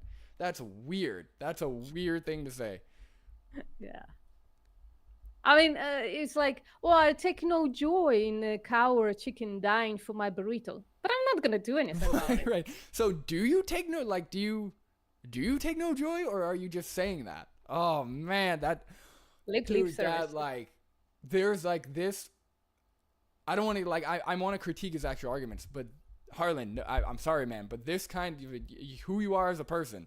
You're kind of like anti-capital liberal thing, and I'm a liberal. I'm like really on the left, but this is just like really annoying to me because like you should be vegan, just like you should be anti-racist, just like you should be a feminist, just like you should be, trying to find a better economic system. You should be all these things, but for some reason you're not a vegan. It doesn't make any sense. All right, go on.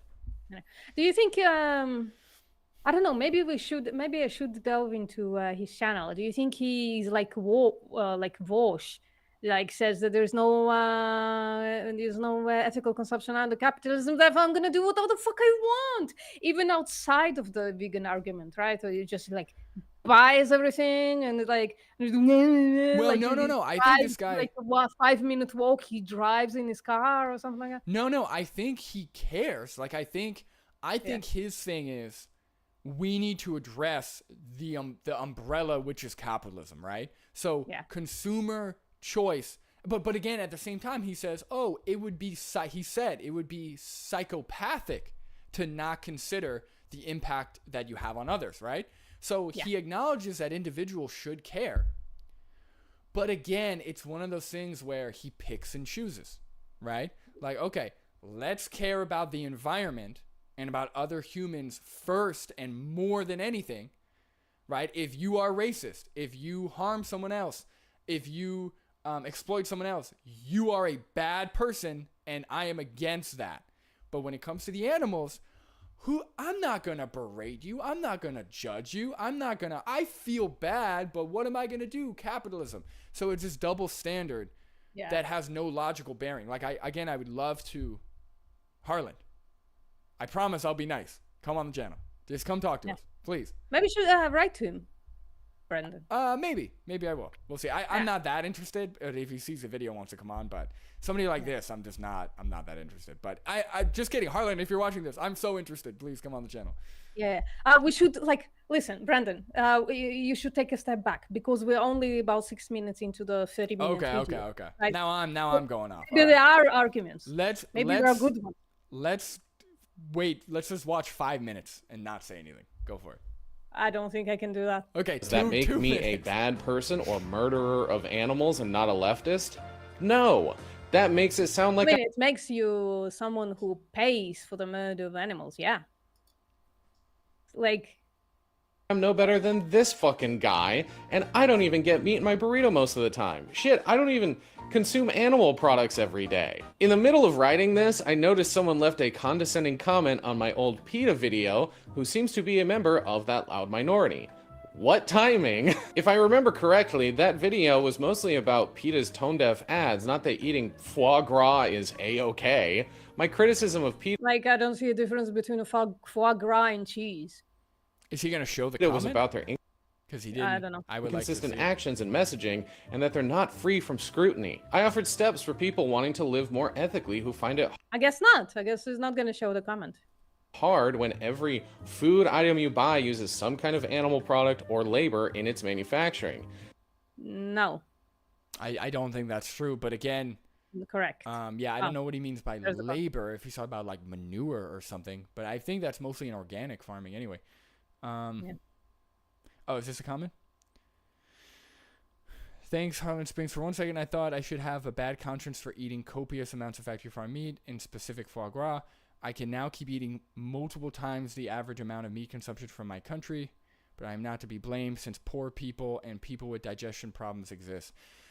I am in neither of these groups, but apparently their existence frees me. Yes. Okay. Yeah, that's also a great thing. A lot of these people say, well, what about third world countries? They can't go vegan, so I'm not going vegan. Yeah, that's also a great point. Spoiler. Sorry, what? Spoiler. Oh, okay. Does he say? Yeah, that's another thing. Is like, how do you think change happens? Right? It's got to trickle down. Thanks to the video, I now know that factory farming is a binary system. It either exists or it does not exist. Right? The number of animals suffering until the point where we get rid of capitalism is pretty much irrelevant, and we should not be. Yeah, that's a great point. Also, while we're trying to fix our economic system, which, I mean, if you're trying to uproot an economics, like a whole system, that's a lot harder than boycotting individual industries. You're telling me that you're fine with all of these animals dying and being exploited on your behalf just because, well, it was capitalism, you know, like, don't you want to like be against that? I don't know. This video did not really explain why only factory farming is bad and not, for example, killing animals at tiny fractions of their lifespans. I would conclude it is because the animal's well-being only counts until the point when we want to eat them, and the rest of their lives conveniently have no value. Lucky for us. This is a great comment. Whoever left this. Amazing. Killing happy animals is only bad when PETA does it. I am going to put all my investments into factory farming now and eat more foie gras. And remember, I am not more to blame than anyone else since there is no conscientious consumption under capitalism. Yeah. So listen, hold on. Harland has a problem with, he specifically said, oh, I didn't even talk about foie gras. Harland, do you have a problem with a person giving a fucking example? When you took the entire vegan movement, right? And took the smallest exploitation, like the most gray, I guess, they're not gray, they're black and white, but exploitations of animals, right? As an example, right? Vegans don't just talk about honey and service animals, right? We talk about the big stuff as well. And the thing is, he said one of those vegans in the minority. I'm sorry, is this comment rude? Are they berating you? Are they insulting God, it's sarcastic, though. Holy shit. No, yeah, it's definitely sarcastic, but you know, they're not berating you. They're not rude to you. They didn't insult you. They didn't do anything. They're literally pointing out how silly you sound in the video you uploaded to the internet, to the public. You uploaded this video. And these quotes, so the quotes, there is no conscientious consumption under capitalism. That's a quote. So I'm assuming he's quoting Harlan. So he does say that. And then underneath, it says, if you have the means, you should definitely try to buy your meat locally. And then the commenter crosses it out and says, go vegan. So my hero, seriously. If you have the means, okay. So what have the means, right? You are probably in the middle class, right? Or like if you have enough money to buy local. So you have more money. You are in an area that has access to food. So if you have the means to buy your meat locally, why buy the meat at all? Why not just not pay for these animals to be exploited? Because that's an option, right? That is a clear option. I understand capitalism is, you know, with a profit-driven system, there's going to be people doing illegal things. There's going to be industries that harm others or exploit others. But when there is a clear option, right, to either, okay, you pay for animals to be exploited or you don't, why would you not pick the second option of not exploiting them? It's not making sense to me. Yeah. The commenter kindly corrected my coda of you should try buying local meat to you should try to go vegan, as if any harm reduction that isn't 100% vegan isn't good enough. Sorry, buying locally doesn't reduce harm. And I'm gonna die on that fucking hill as someone who has the Instagram account of spying on small farms and the homesteaders and all those people who sell on farmer markets. Sometimes animals have worse welfare there. And veganism is not about welfare. It's about ending the exploitation and killing of animals. Sorry. No, go for Right. it. My point was that capitalism makes it nearly impossible to consume anything without causing some harm. Exploitation is a feature and not a I don't even think that's true. I don't think that, for instance, well, let's take the vegan example, right? We still harm animals in some way, right? Through crop deaths, we have some harm there, even some killing. I don't think it's because of capitalism. I'm sorry. I think it's because of animal ag. Right. Well, I was gonna say, let's say there was no such thing as money, right? No such thing as profit, no such thing as money. Producing the amount of crops we need for humans to survive, producing homes for humans, producing like roads for humans to drive on, all of that's gonna harm the planet and harm animals, right? So even like the action of feeding 8 billion humans is going to displace and harm animals, right? That has nothing to do with capitalism. Right, so like, yeah, you have to go to the store. I don't think that's true, Brandon. These days, I'm sorry, I don't think there are many cities that are built on just like on in fucking forests or on hills. I don't know. Maybe it's just like a regional thing. But Well, no. My point is, even if it's two animals, right? The point is like someone, like even one mouse, right? The point is like, yeah, I mean, it is going to. I'm not making a number. Like somebody commented on Instagram. They said. Or maybe on YouTube, they said vegan farms kill 300 times more animals than factory farms or animal agriculture. And I commented and said, okay, so there's trillions, including fish, trillions of animals being exploited and killed each year for food, clothing, whatever. You're telling me that a crop farm, right, a plant farm kills 300 times that? I said, please provide me a source. I said, if you can't provide a source, you're just making shit up. So... But my point is, like, human presence on the planet, even if it's two animals, right, does displace and harm other animals, right? There's no way back. Just like how me getting a job over someone else, that person might end up homeless because I took the job from them, right? Now that's more capitalist. But my point is this. Yeah. Point is this. In order to live with a population of 8 billion people, other species of animals are almost certainly going to be negatively affected in one way or another. But how does that justify us taking specific members of the animal kingdom and enslaving them over and over and over again, year after year after year? It doesn't make any sense, right? It's not, I don't see, oh, well, just because we can't avoid all negative harm on the planet, that means that enslaving animals on top of that harm is kosher, is a-okay. That's such a horrible argument to me. Yeah. But I appreciate the lip service of, I don't even eat animal products every day. Right. Nice. a bug in our current system. He's like, I don't even get meat in my burrito. He's like, why are you guys mad at me? I don't even get meat in my burrito, guys. Yeah. Causing some harm.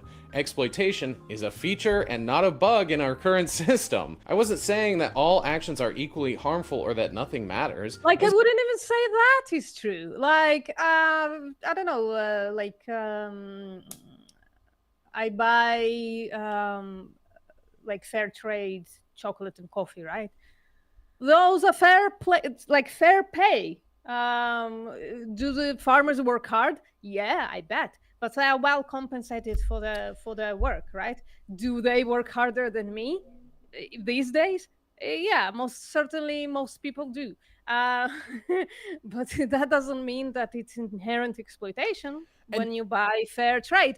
And you, Harlan, can buy fair trade. You just need to, you can buy vegan in fact, those two are not exclusive and can work together.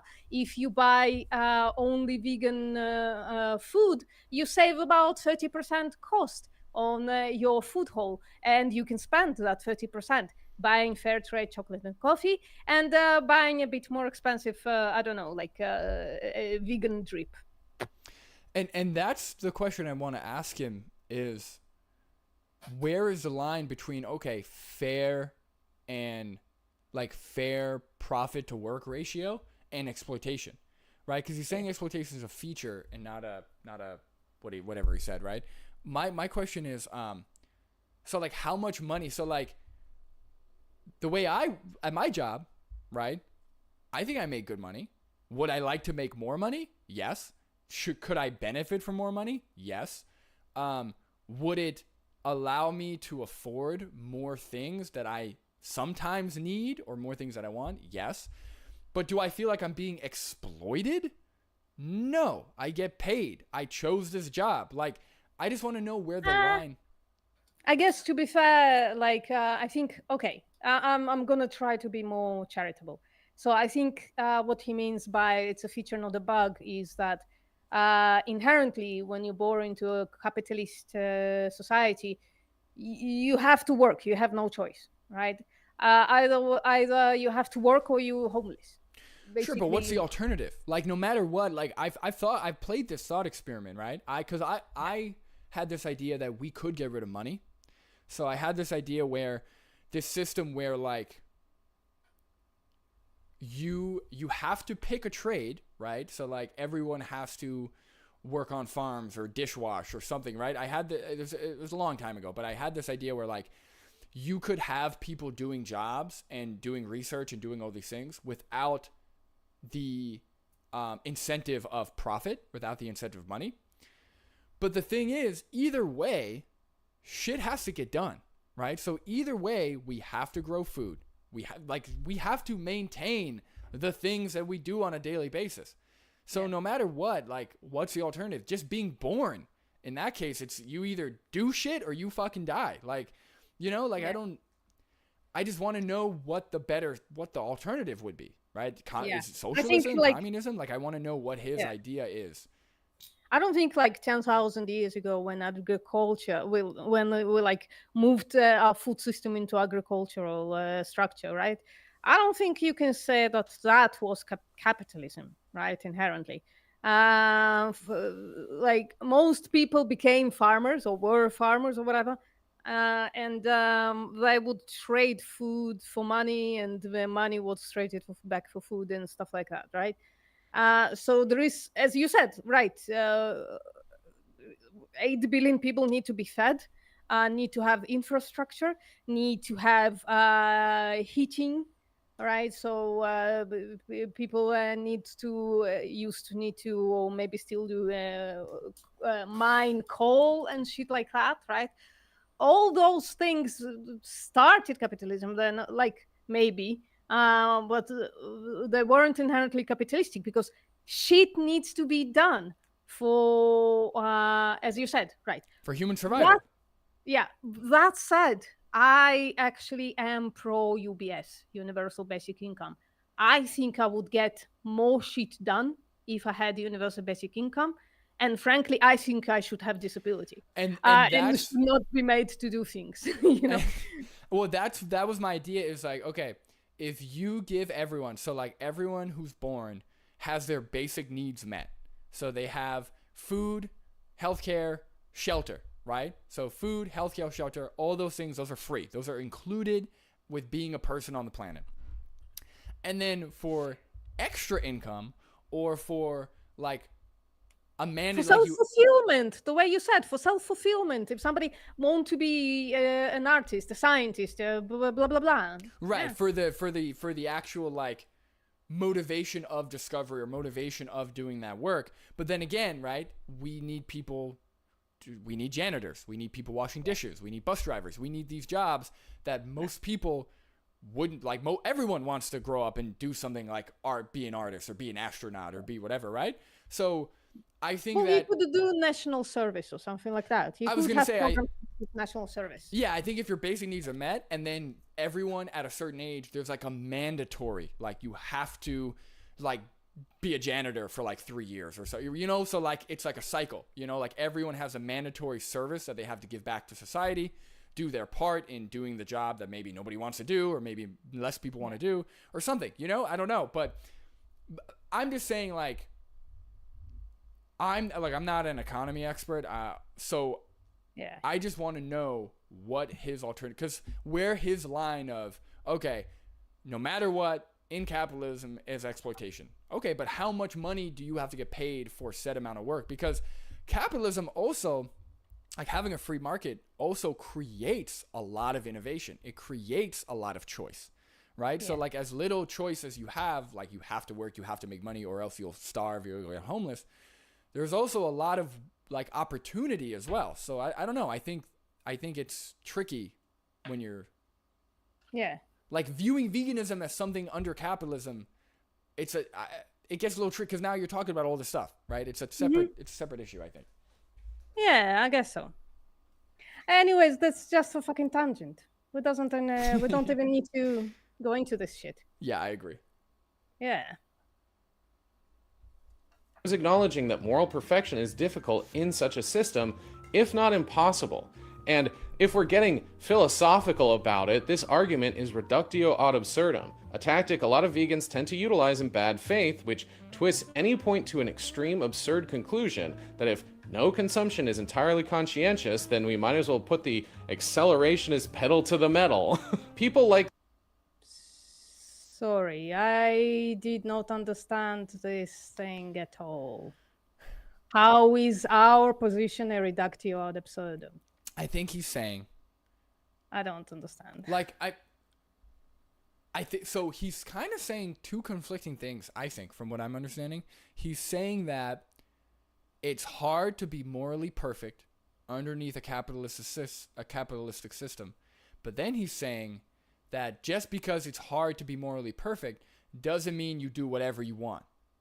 Yeah. So which is it? Should we create lines and follow a set of principles to be as morally good as we can be?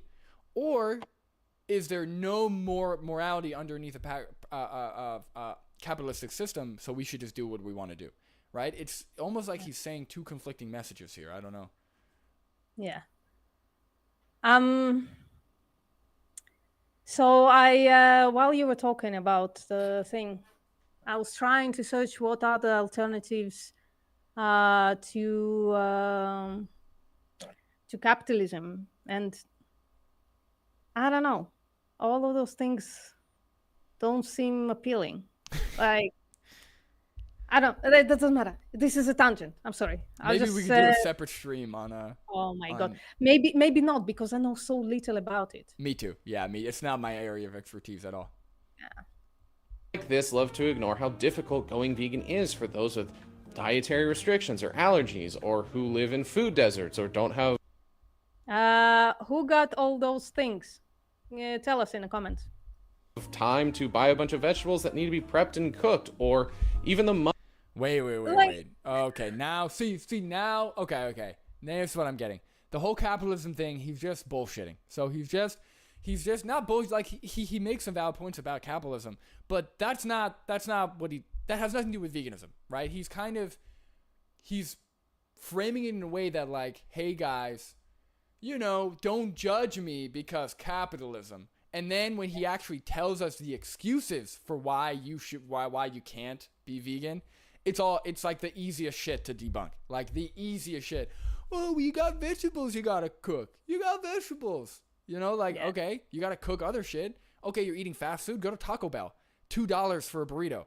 Easy vegan burrito. So here's the thing. I'm again going to try to be charitable.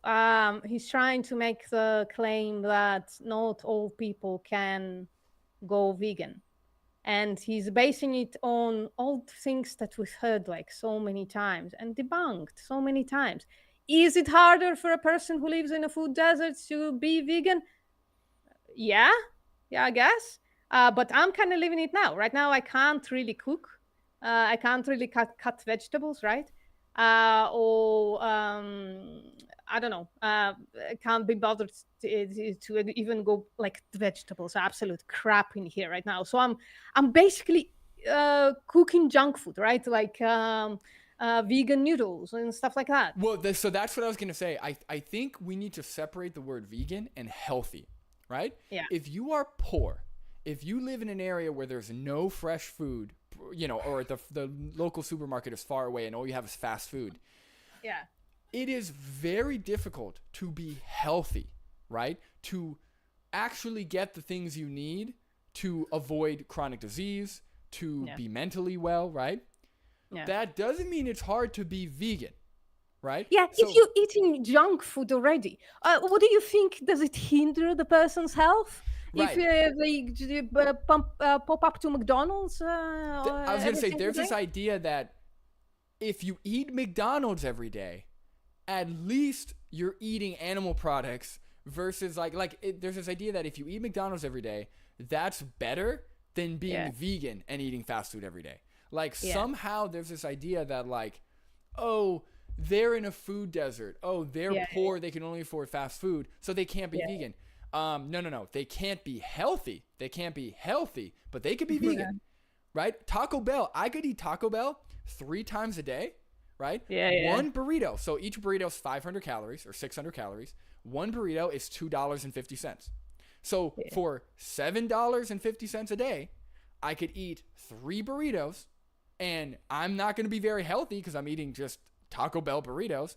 But at the same time, that's better than if I got the triple beef burrito, which is high in saturated fat, high in cholesterol, lower in fiber. So actually, I would love to see a study of somebody who survives on McDonald's switch to Taco Bell and do the bean burritos and see if their health improves. I would just be curious about that. But yeah, again, there's a difference between health and veganism. Yeah. Money for pre-made vegan meals that cost an arm and a leg. I don't know. Taco Bell burrito.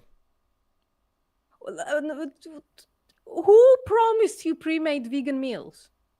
Especially when there's only 1% of vegans, wherever the fuck. Right. Also, which is it? Do you have access to food or do you not? Because if you have access pre-made meals is a fucking luxury. I was going to say, most grocery stores, the basic ones, don't have vegan pre-made meals, right? So you either got to cook your own food or you have enough money and access to where you can buy vegan pre-made meals. It's one or the other. Pre-made meals a cheap food in America, I guess. What I'm asking is because where I am, if you want a pre-made food, that's incredibly expensive. You can't. That's what he's saying. Yeah. I'm. No, but I'm not talking specifically about vegan food, right? Pre-made food. I'm talking about pre-made food. In general, if you eat pre-made food and you turning vegan, right? And you're looking for vegan pre-made food. That's his claim, right? You're already eating pre-made food, then you turn in vegan, and then there's really hard to find. Well, I don't know if I don't think that's specifically his claim. I think he's just saying that pre-made vegan meals are expensive. That's all he's saying. And aren't pre-made meals expensive? Then you're already in a point of privilege. Yeah, pre-made meals are already more expensive than cooking. So that was what I was saying. I'm saying because first he said, oh, you don't have time to cook vegetables. And then he said vegan pre-made meals are expensive. But if you don't, the set of circumstances he's laying out doesn't really make sense. When we're talking about socioeconomic factors, you either are poor and have to rely on pre-made meals or fast food, or you have the money or have the access to grocery stores. Yeah. So again, it's just a little I don't think there's anyone who doesn't have access to grocery stores and also can't afford pre-made meals or fast food. I mean, if we're talking about third world countries, maybe, but it sounds like he's talking about in America based on just the way it's like two separate things, right? Let's say you live in a food desert where all you have is crisps and I don't know, just a huge bunch of junk food, just packeted things, right? First of all, half of that is going to be vegan. So you can be like turn vegan there, and it doesn't like hinder your ability to basically eat the same way, right? If that's how you're eating already, that's the options you have. If you have options to buy fruit and veggies and pre-made food, you're switching vegan, you already have the privilege of buying pre-made food. And if vegan food is a bit more expensive, yeah, you're going to have to make some changes. You're going to once in a while cook a fucking meal. You're going to have to. But also, again, the reason why these food deserts, first of all, food deserts shouldn't exist in general, and that's one of the issues. But the reason why these places don't offer, like, it's like this thing of, well, there's no vegan food in these areas, so don't even try. Like, how we get vegan food in those areas is by more people going vegan. Yeah. Right? If the demand raises, there'll be more vegan. Did somebody super chat? What was that? Ooh. I heard a notification. Hold on. It's not showing up in the chat. No, am I just making stuff up? Maybe it's showing up in the through what's its name? Through the OBS, not OBS. What do you have? I have it's Streamlabs, but it's the same thing. Yeah, it's Streamlabs.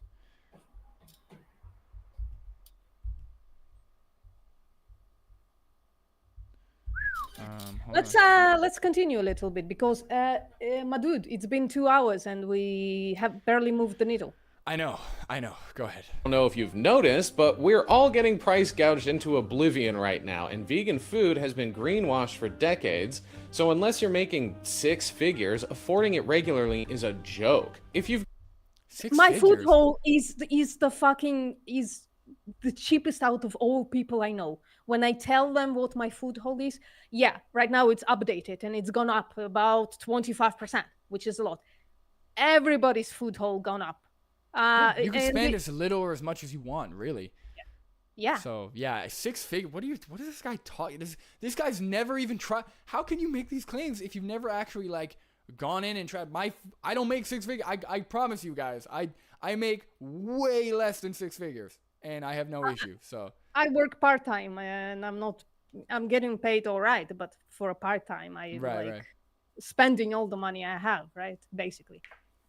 If you've gone to a normal grocery store lately, you've probably also noticed they don't typically carry many vegan options. And I think this is another fucking fallacy. They're talking about the specific like meat alternatives or whatever.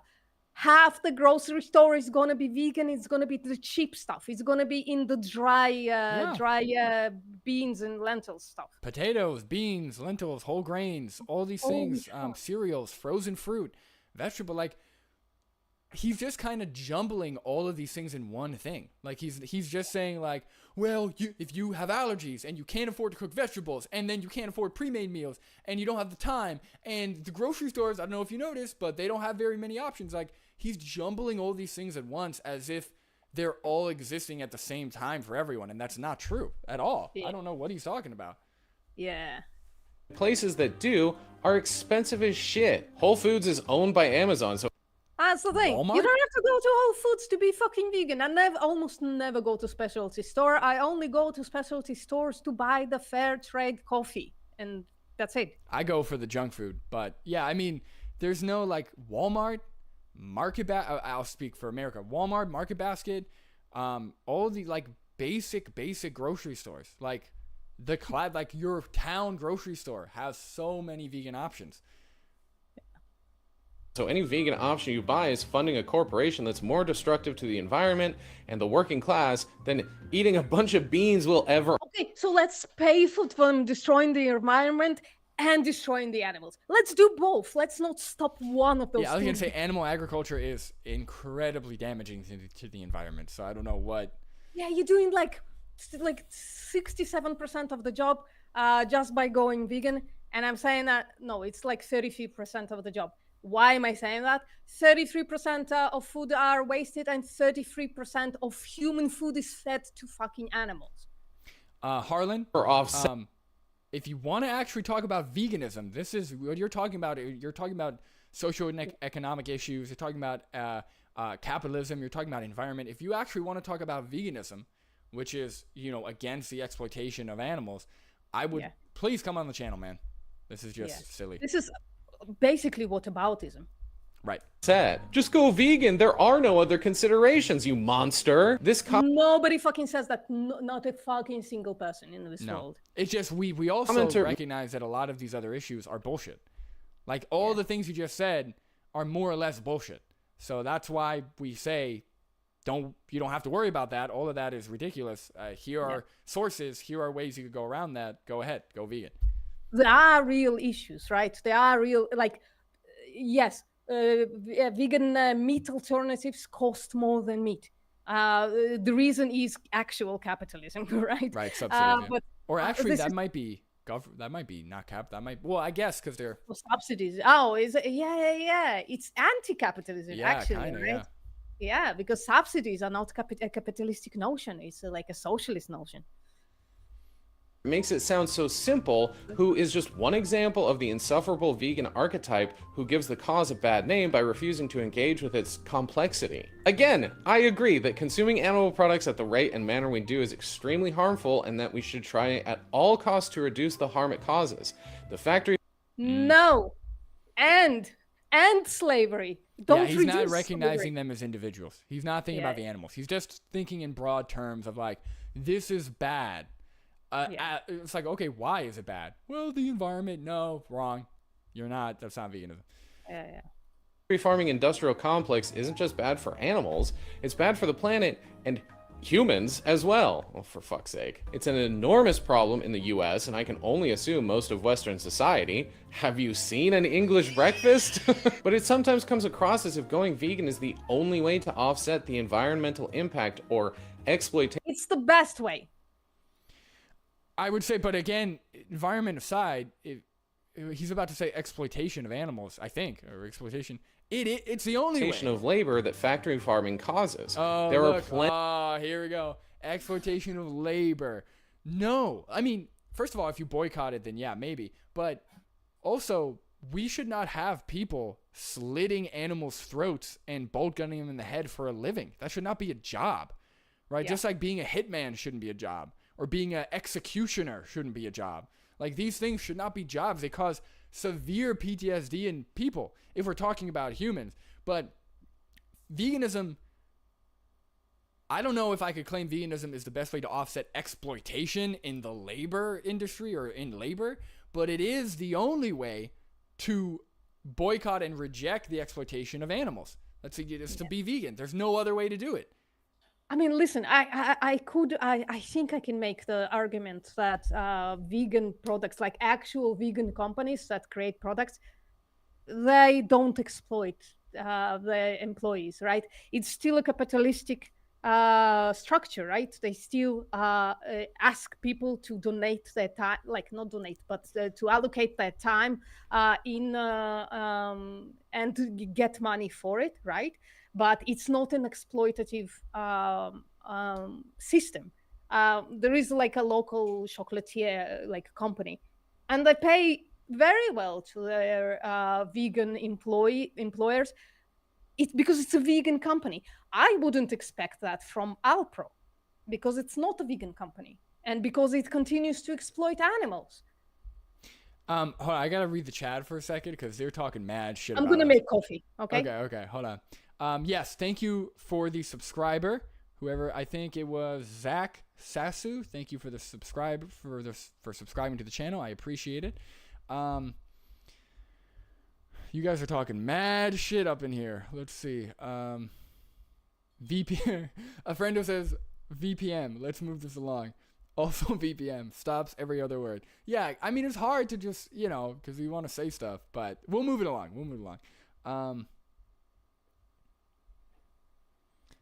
Hold on. Pigstream, is he an excusatarian? Yeah, probably.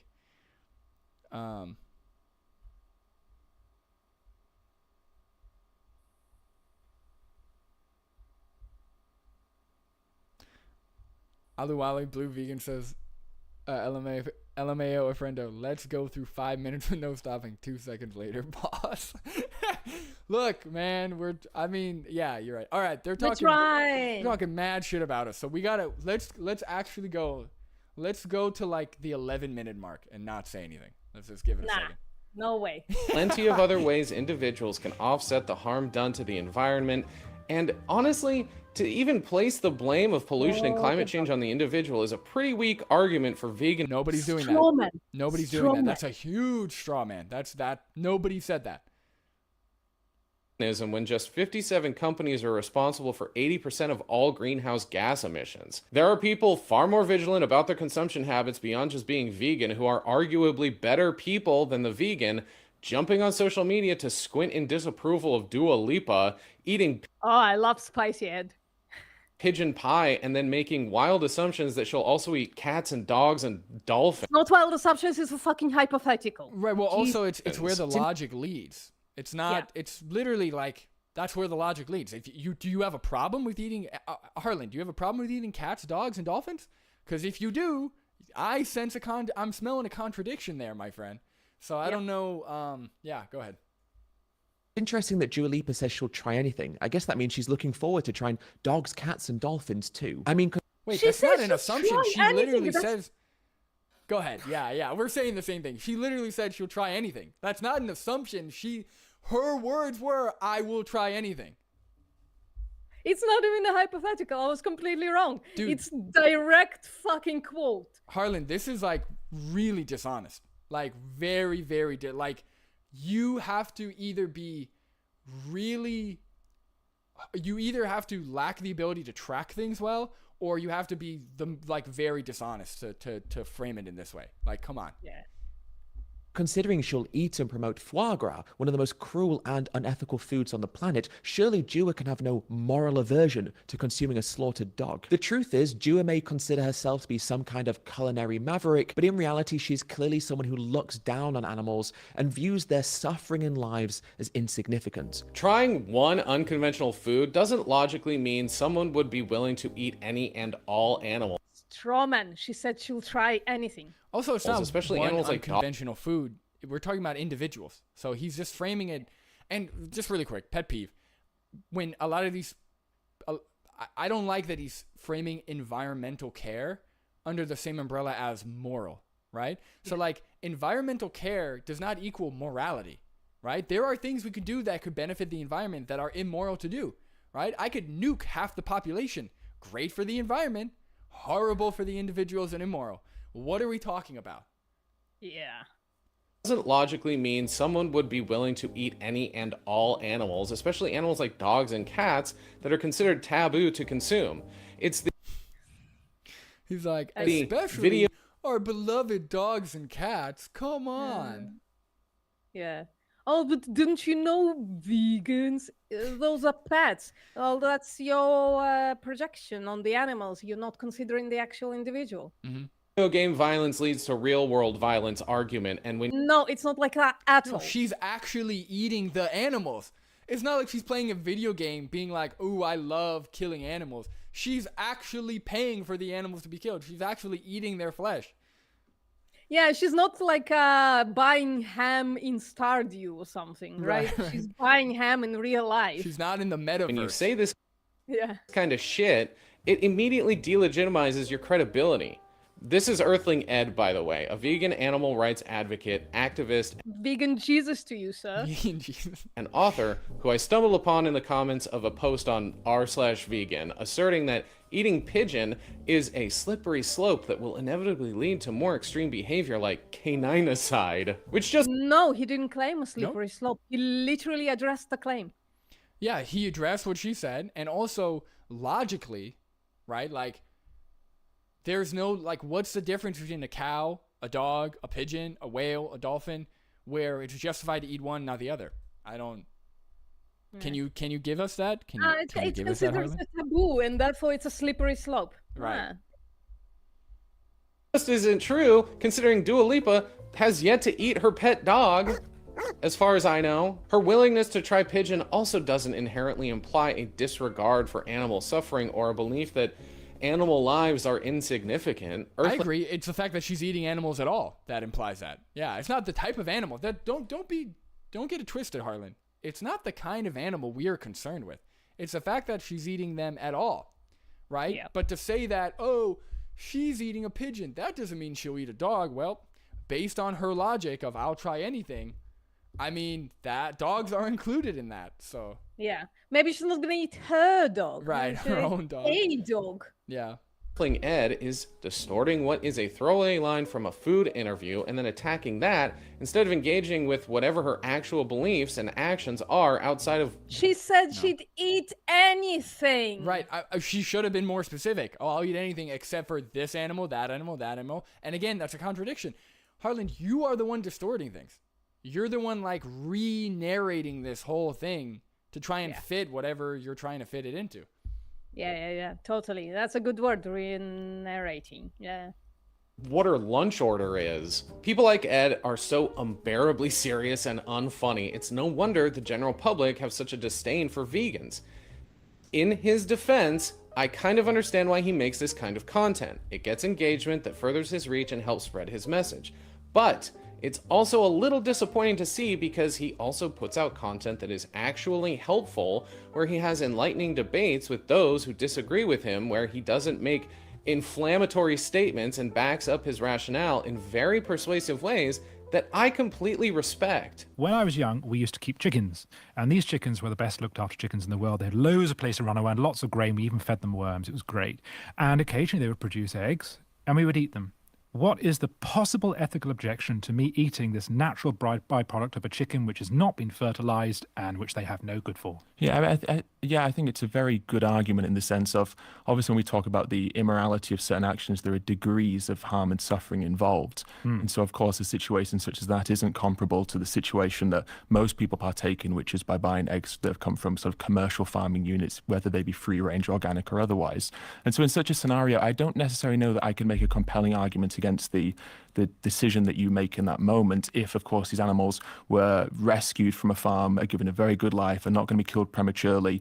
And maybe certain things have been done to try and encourage those hens to eat their own eggs, for example. They can replace lost nutrients by consuming their own eggs. So there are things that I would recommend doing over consuming those eggs yourself. But of course, when you talk about the ethical conundrum there, it is far more ethical than what most people buy. But you wouldn't personally eat the egg, would you? No, I would feed it back to the hens. You know, laying an egg, it requires a huge number of nutrients, a lot of nutrients for these hens.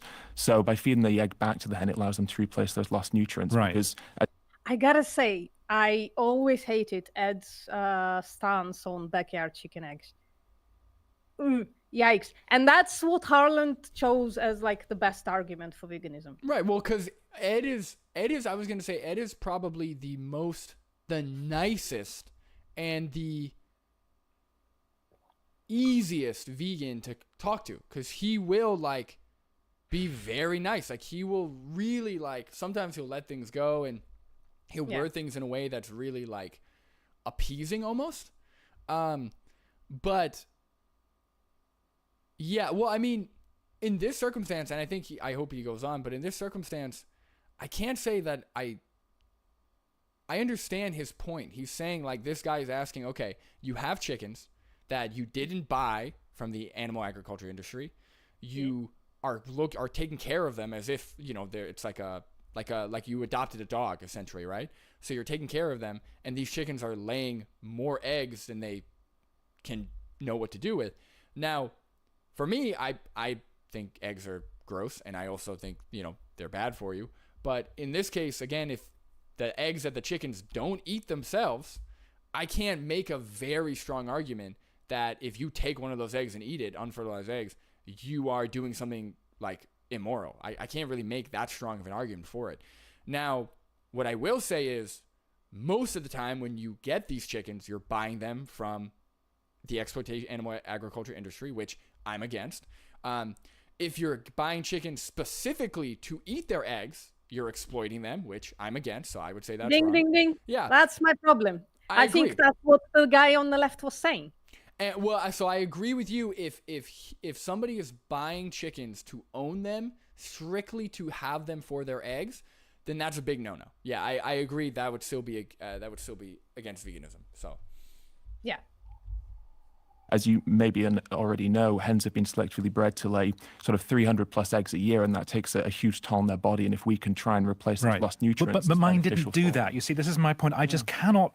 From a layman's point of view, I just can't see the moral objection to me eating that egg. But it's a little bit of a red herring in the sense of I'm not necessarily here to compel you to not eat that egg. Right. What I'm here to try and compel everyone else in this world, well, in this country, hopefully those of us who are listening, is to stop purchasing these products which are causing suffering and harm to animals and are resulting in animals being killed. However, his Also, content swings wildly between that. Sorry, I know we're not reacting early yet, but I think that guy's being a little dishonest. For him to all egg-laying hens lay that many eggs. How old is it? Was he from a time before they were like genetically modified or bred to do that? All egg-laying hens do that. So, and I don't know if he said when he was a kid.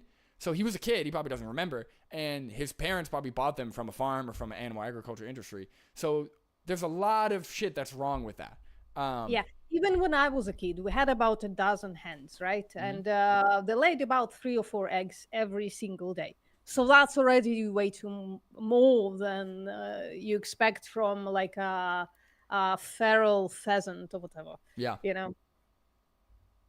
And are resulting in animals being killed. However, his content swings wildly between that and suggesting anyone who consumes animal products is directly responsible for their torture and suffering. What can They someone... are. Yeah. I don't know that they are. You paying the money for it. You give the money to the farmer, and farmer says, "Yay, money for the product." I know what he's saying. I know what he's saying. He's saying that because he said suffering or torture and suffering, right? Or torture and yeah. So what he's saying is it's the consumers paying for the animal products, but they're not paying for the torture. They're not paying for the suffering. It's the farmer's fault. It's capitalism's fault for not ensuring better treatment and welfare conditions for those animals. To a certain extent, I mean, the consumer doesn't necessarily want the animals they're eating to be tortured, but number one, that's what they're paying for. And number two, even without the torture, even without the suffering, they're still being exploited. They're still getting a bolt gun to the head. They're still getting their throat slit at baby age, right? We're talking about months to a couple years old. Yeah. Yeah. Do to an animal that they might enjoy. Spoiler, prepare to the biggest straw man in this video so far. Sorry. What can someone do to an animal that they might enjoy? Kill it? For food? Sure, kill for food, but what else? What, torture? Torture, sure. Okay, wait, no, you're getting into torturing. I never said torturing an animal is fine. But if someone enjoys it, for food is a different story. That's the food Oh chain. my god, that is such eating. a diss on. Oh my god, what a fucking Harlan. It gets worse, by the way, Dude. but go on. Because what he's just applying his logic consistently, right? The guy said, I enjoy eating animal products. And he said, okay, or I enjoy eating animal flesh. Okay, what else?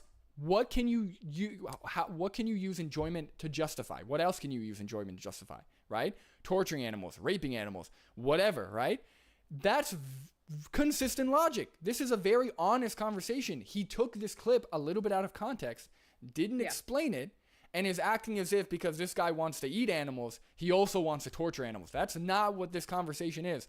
Harlan, I'm not going to curse at you, but this is just really messed up, man. Really dishonest. Yeah, really dishonest, and it gets worse. Okay. you're doing it for enjoyment. And so if and you just said that you enjoyed it, okay? And then I asked you, does that mean we can justify anything through enjoyment when it comes to animals? And you said yes. That means that torturing is permissible.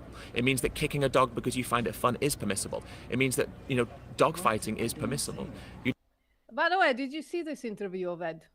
Probably a while ago. Yeah. Everybody else in the chat, did you see this one?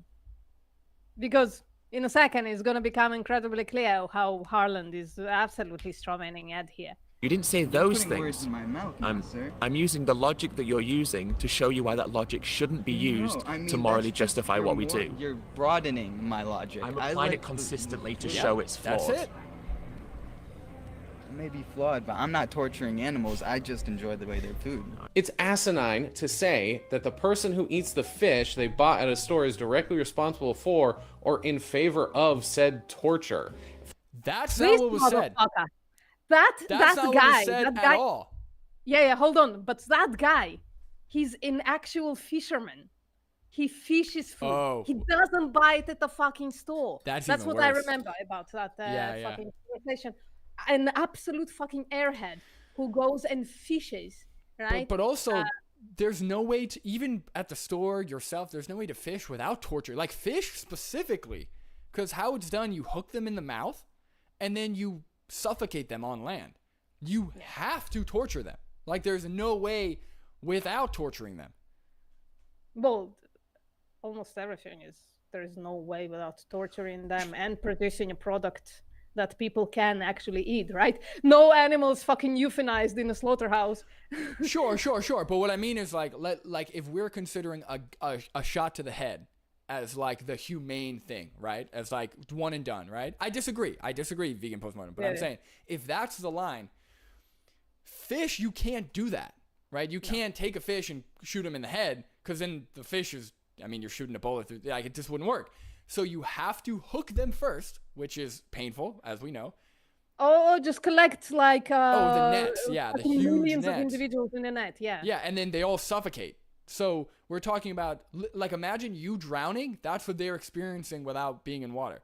So I don't... Literal fucking waterboarding, but in reverse. In reverse, yeah, you're airboarding them. So, like, that's the thing is, like, you can't get fish without torturing. So that's crazy. I mean, maybe he means like, well, the definition of torture is this specific thing to get information or whatever.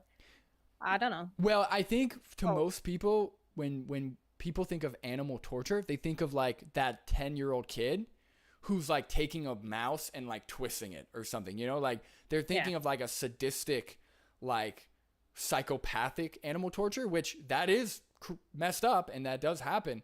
But there's a lot of like standard practices and a lot of like societally normal things that are also very like cruel and are torturous to animals.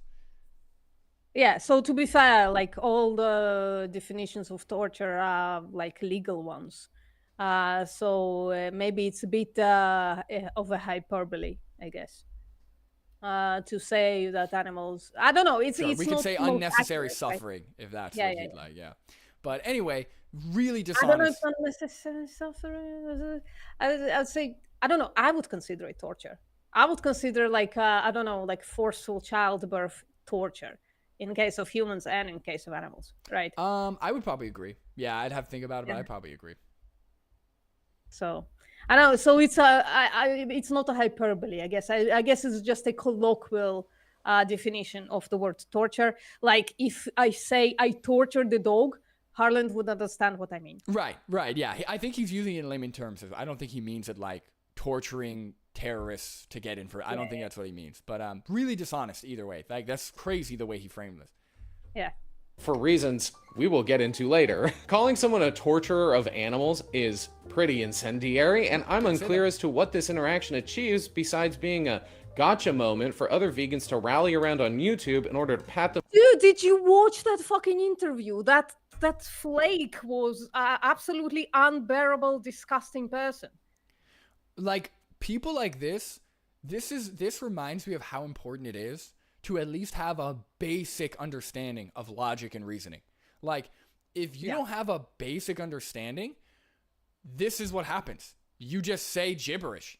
You just say gibberish. You're like, oh, you can't track arguments. You can't track logic. You don't have consistent logic yourself.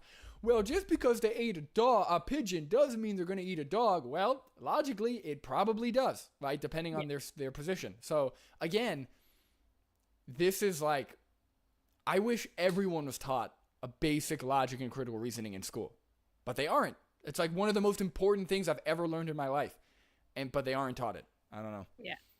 You didn't learn it at school? No. Oh. Online. Themselves on the back. I'm also not going to defend the guy he's arguing with either, because he contradicts himself multiple times and justifies animal death by saying he likes the way it tastes. But he also doesn't seem to have a handle on the moral and ethical No, sorry, don't pause it. Go ahead. Sorry. I was just saying that's the whole point. implications of the debate he's found himself in. Ed is a skilled and seasoned public speaker and debater, and clearly very knowledgeable on the subject, while it appears the other guy is just some dude who enjoys a tuna sandwich now and again. First of all, no, he's a fucking hunter and he's fucking fisherman. Second of all, that's the fucking point. That's the Having point. those discussions is the point. Is to They're educate the teaching people uneducated. logic. Yeah. That's the whole point. That's Yeah. ridiculous. Like Harlan, I do have to- can you do better? Would you beat Earthling Ed in a debate? Go for it. Sign up for it. Ah, shit. Brandon here is offering himself for a debate. So, Dude, anytime, Harlan. Please, I would love to have a conversation with you. Yeah. While it appears the other guy is just some dude who enjoys a tuna sandwich now and again. I do have to point out that he did choose to sit down and debate Ed, but Ed seems smart enough to know that there's a bit of an intellectual mismatch here, and he comes... That's the problem. That's the problem. Silly, uneducated when it comes to logic. Twinks are fucking excusing their mindless consumption, and you, what do you expect us to do? Just let it go. Oh, he's too stupid to be vegan. No, animals are fucking being exploited and killed for that person. Right, like imagine if everyone I talked to on the street, I was like, you know what? I seem to know more about you on this topic, so I'm just gonna let you go. I'm not gonna educate you. Or like imagine teachers in school. They're like, you know, there seems to be an educational mismatch. None of you know math yet, so there's no point in telling you how to do math. You should already know it. Like, how do you think people learn things? You know, like you have to get better, you have to surround yourself with people who know more than you, right? They talk about that in athletics all the time. Like there's so many people who would wrestle or play basketball or whatever with people who are way better than them, because that makes you better. That's the same idea, just with intellect or with intelligence. Yeah. I used the word twink before. I definitely didn't mean that word. I like twinks. Twinks are nice. Yeah, you did use the word twink. I thought it was I don't know. I thought I meant I don't know what word I was looking for, but that's the word that came out of my mouth, and I apologize. That's it. I apologize to twinks. I love twinks. You're gonna have to issue a public apology. That's it. You're getting canceled. You know what a twink is, right? Yeah, I do. Who a twink is? Okay. I didn't mean a Twinkie. I meant a twink, but I didn't mean a twink. All right, let's go. across as condescending throughout. Ed's argumentation isn't even all that effective itself at times, and he uses the same reductive logic. I think Ed lost a little bit in that interview. He just lost his patience. I don't blame him. That guy was insufferable. Fallacy he did in the Dua Lipa video. This whole interaction feels more like an... He didn't do a fallacy. Yeah, what he was was the bang fallacy? on. Yeah, what was the fallacy? Interrogation, Then then I don't remember him saying what it was. Oh, he said the fallacy was that he made the leap of logic that Dua would eat a dog and a cat. No, he didn't. He extended her logic and said first of all, she said she'd eat anything. So what are we supposed to take? I mean, very good. She literally said that, but even if she didn't, if we're talking about like a lot, like granted, we don't know what her position would be or her whatever, but I mean, we could assume that the logic would extend. But anyway. Yeah. An opportunity. Now it's gonna kill me. I don't know what word I was looking for. To educate. This isn't meaningful dialogue, and it alienates the other person by putting him on the defensive. No one gives a shit about him. This is filmed and put on YouTube. It's for YouTube. No one cares about this one person. That one person is never gonna go vegan. He doesn't have the mental capacity to. Also, it's voluntary. So especially on college campuses, I think you have to sign a form. You have to sign a release form. So like these people are doing it like they're volunteering. So I don't know. Yeah. Rather than allowing him to reflect in some way. Seeing someone who is... That dude is not capable of reflection. Those eyes are fucking empty. There is nothing behind them. less informed or prepared being aggressively questioned can make veganism, or any cause... saying that Ed is aggressive in anything, that's the biggest Dude, strawman. that was like, if Ed's too aggressive for you, then just stay home. Then don't. If somebody said he was in the punk scene, really? If vegan Jesus is too aggressive. Postmortem, I think your camera. We got the colorful bars again. Hello? Uh-oh. Back? Oh, Are okay. we back? Yeah, Okay, yeah, cool. I was gonna say everyone start panic. People love my color bars. Color Right. bar. It's like classic. That's like the classic like technical issue thing. I love it. Yeah. Seem dogmatic and hostile. This type of shit truly feels like vegans don't actually want you to go vegan. They just want to flog you with insults and shame you. You basing it on one fucking thing that you Dude, strawman. what insult did he? He didn't insult him. He didn't yell at him. He wasn't aggressive at all. At all. What are we talking? I'm sorry. How do you think people have conversations? You want to just sit there and just be like, well, okay. Like, what do you? Yeah, you can go hook fish in a fucking face for Right. like an unnecessary food. Sure. Like, Yeah. look, I don't know if you've seen that video, but that video where the woman is like, you eat meat because your dick is small or whatever. I don't know if you've seen that video, but like, okay, those are insults, right? Okay, that's an insult. Now, I don't necessarily think she may be right, but the point is those are insults. What Ed did, Ed was just pointing out where his logic extends, very clear, very calm, and that's too aggressive for you? Yeah, people who say vegans are too aggressive, the truth is any amount of activism is too much activism for people like this. Troll of truth, can you not use autism as like, can you not like fucking be YouTube psychologists saying about people that are autistic or whatever, and then use it to dismiss arguments? Can you not do that? Autistic people are capable of arguments and are often smarter than most of the population. So either dispel, attack the arguments. Don't like right. assume As if being autistic means that what I'm saying has no weight or anything. Yeah, that's such a. But he comments on every single video. He goes, autism? Question mark. That's that guy. All right. Yeah. Every single video. All right. For being more stupider. And there were at least a few comments that felt a similar way from vegans who were disappointed in this debate, so I'm not completely off base here. In another Yeah, I mean, the debate was absolute fucking trash. Ed lost his shit. What does it look like that Ed lost his shit? He got a little spicy. Literally, like, raised his voice and spoke a little more firmly, like barely. Yeah, it's like it's fucking like victimizing that stupid person. That he's not the victim. That guy, he creates victims.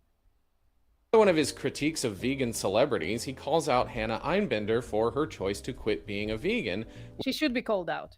which does nothing to help it not sound like a cult. If you're unfamiliar with Einbinder, What does the cult has anything to do with Harland?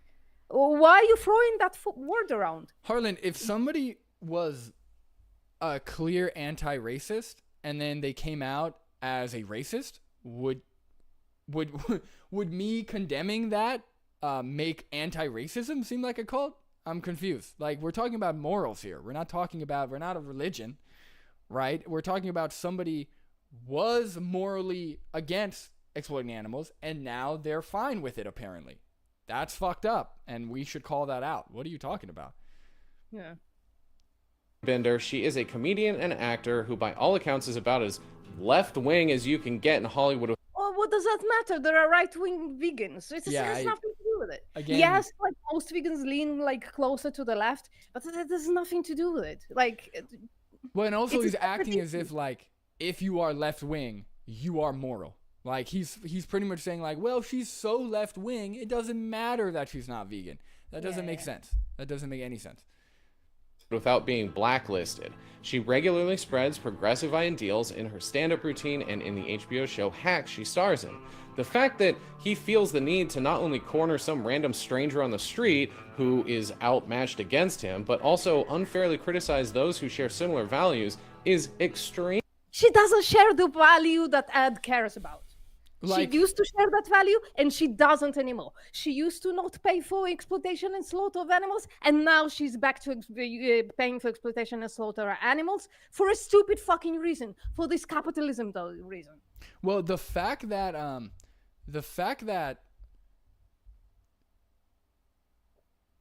it's somebody who spreads progressive ideals already makes it even worse, in my opinion. Like, it's almost like, okay, you weren't a hypocrite, but now you are. You know, like, it almost makes it worse that it's somebody who is probably anti-racist, probably anti-homophobic, probably, you know, anti-sexist, and now they were anti-speciesist or vegan, and now they're not. We should try and knock some sense into that person. Yeah, that's a fucking red flag. Yeah. Extremely problematic in that it only sows division among like-minded individuals and left. Ed doesn't give a shit about this. You don't know if Ed is right wing or left wing. All you know about Ed is that he's a vegan activist.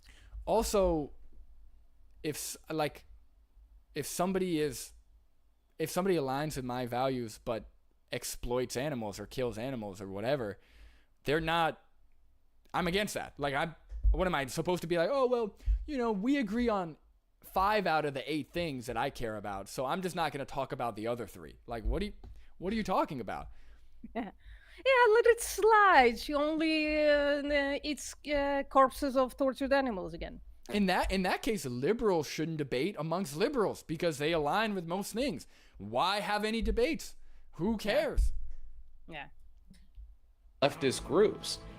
What's the saying? Don't let perfection be the enemy of good. No, because the cause, the fucking the goal of veganism is not creating a leftist fucking world. It's creating a vegan world. Also, Ed didn't, from my knowledge, he didn't criticize her at all, other than the fact that she's not vegan, right? If Ed were to say this person sucks in every other aspect of their life and you should disregard everything else they say, I would agree with you, Harlan, but that's not what he's saying. He's saying, hey, this person who seemingly cared about the animals is doing something really shitty and no longer does. What the fuck? And that's a reasonable position. And it's fucking ruined the show for me. She's in the show that I used to like. I can't watch it anymore. I'm sorry. It's just... Infighting like this only benefits the people who It's already... not infighting because she's not vegan anymore. She's not in the in group anymore. He's criticizing her for leaving the group, and the consequences of her leaving that group is that she's now paying for the exploitation, killing, and murder of animals, exploitation, and killing of animals. You know what I mean. There you go. Sorry. already disagree with you. So again, I ask, what is this 17-minute long video condemnation really doing? The fact that It's not talking about her leftism. That's what it... Stop fucking strawmanning. How about that? And also, I think it's important when somebody has a large following, right? We're talking about celebrities, actresses, famous people. Their choices, their actions will influence others. So it's important that you call out the hypocrisy, you call out their actions, so that way, hopefully, it can offset some of that influence, right? That's the whole point of criticism to begin with, right? That's why there's criticism allowed, because then in that case, if there's no criticism, anybody can do anything, and the people who are gullible enough to follow them will just follow them without having anyone, like, help them.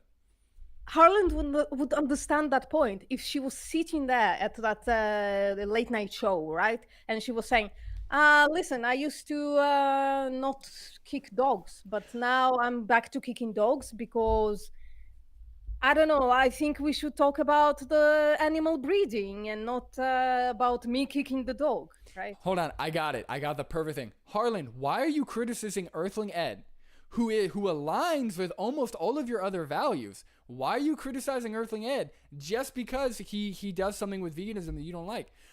Harlan, why are you criticizing vegans at all? If most vegans are left-leaning and you're left-leaning based on what I'm assuming here, why are you criticizing? You're hurting the cause. Right.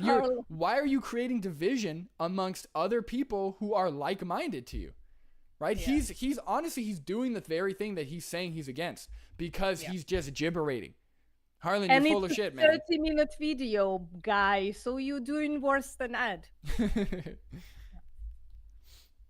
She has a platform and uses it to promote causes such as environmentalism, veganism, LGBTQ plus rights, and addresses corporate responsibility is actually And then she goes back to exploiting and murdering animals. That's so much worse. I hate that.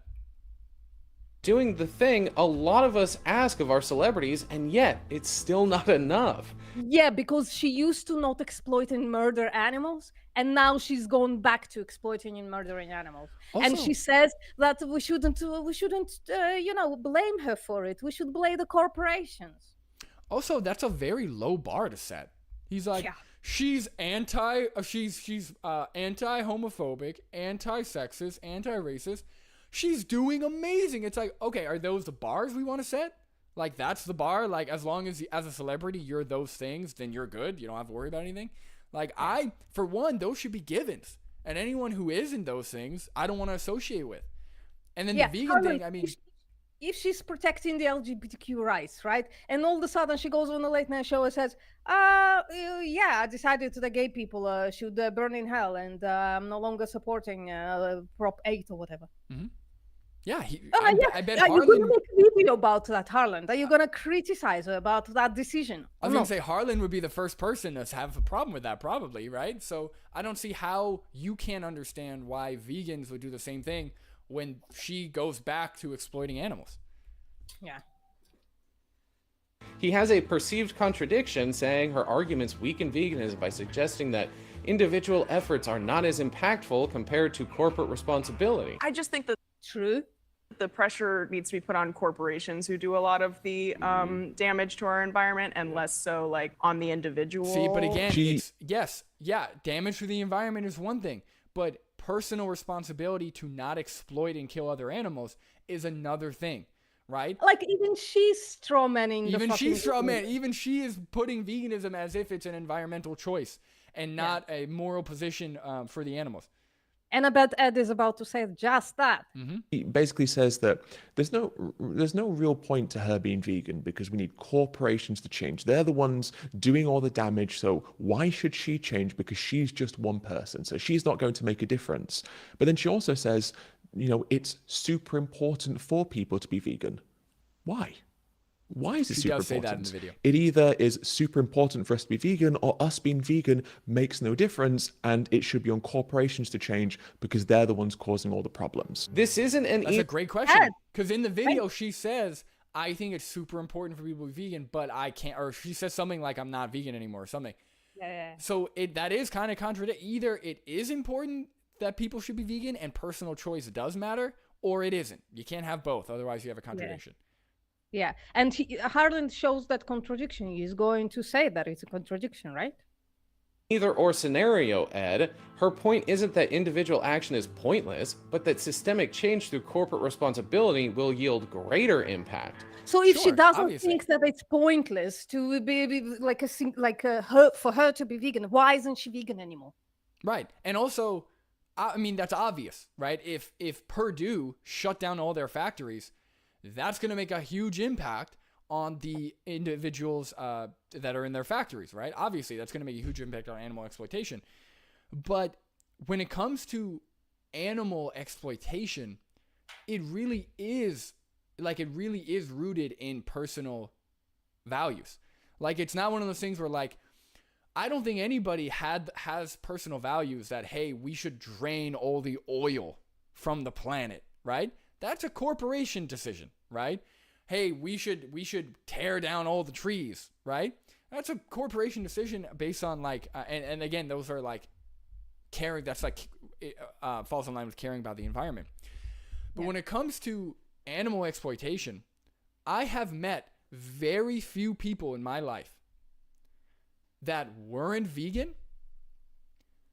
No, I've met nobody in my life that wasn't vegan, but also didn't view animals as resources or as like slaves for them to use. I've never met anybody like that, right? So it does, Because of the contradictory positions. right. And that's the point, right? He's acting as if, he's almost acting as if, you can be against those things, but until corporate but it's up to corporations to shut it down. That doesn't happen, right? The corporations aren't shutting it down because people aren't against those things. They will happily support the exploitation and killing of animals. Yeah. So that's that's the root. Like veganism or animal rights really has to come from the individual, just like racism, just like sexism, just like homophobia, or being anti those things. That has to come from the individual, right? The civil rights movement didn't happen because corporations said, okay, we'll be fair to black people now, right? It happened because individuals said, hey, these are people too. Yeah. Yeah. I have to, Harlan, if you are listening, I have to give you a technical note. You got to bring yourself a little higher or bring your camera a little down and actually changing your camera, how it focuses. So it needs to be a point focus. So it actually focuses on your face and not on the box of, I don't know what that is, power something behind you. So, I don't know. It's just a little thing. According to Gallup, the US is only 4% vegetarian and 1% vegan. So how many of that 1% actually do more than get in comment fights on some dummy's YouTube video, I wonder? She emphasizes that while people are doing activism all the fucking time, vegans are the most active people of any other social justice group. And also, maybe they would do more if people like you, Harlan, didn't say anything other than shutting your mouth and sitting straight is too much activism, is too aggressive, right? If Earthling Ed's too aggressive for you, then yeah, it's a wonder why people don't do more activism. Yeah, if Earthling Ned is too aggressive for you, you don't want to meet Tash Peterson. You don't want to meet me. personal Are you kidding me? Yeah. Like, I'm not even aggressive. Sometimes I get heated on the street, but yeah, no, this is crazy. actions in going vegan are still good and positive, pressuring large-scale... Then why aren't you vegan, Harlan? That's exactly the question. If it's good and positive, why aren't you vegan? Well, I can't be perfect. Okay, are you even good though?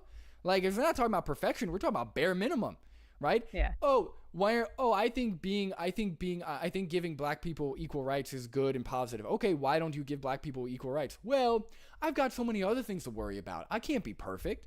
Like, what are we talking? What bar is this? Don't know. industries and corporations is also a component in making broader change. It's not the full-on contradiction he suggests, and there is nuance that he and every single one of the over 1,500 comments under that video...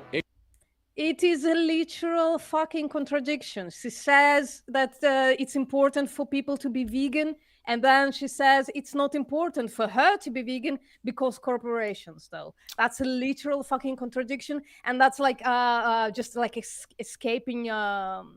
What's the word I'm using for? Accountability. Accountability. Thank you very much. And the thing is, if it's not a contradiction, right? If she's saying it's important for people to be vegan, including herself, and she's not vegan, then she's just shitty. She's just a hypocrite, right? Yeah. So it's either a contradiction or she's a hypocrite. And last time I checked, we don't want to derive our values from hypocrites, right? We don't want to follow the logic of hypocrites. So I don't understand. Like, those are the two options. Yeah. Ignore. The comment section under that video sucks ass compared to the previous video, by the way. Only because you are fucking meat eater does it suck ass. Yeah, and your comments on all of this are spot on, Harlan. Thank you so much.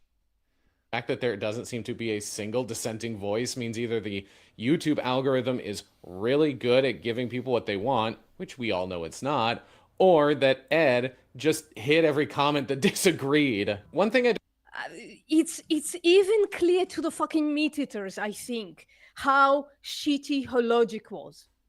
That could and be the how case. good Ed's logic was in that video. He was spot on, and he didn't even, in that instance, I don't even know if he said even that veganism is not about the fucking environment. He probably did. It's fucking Ed.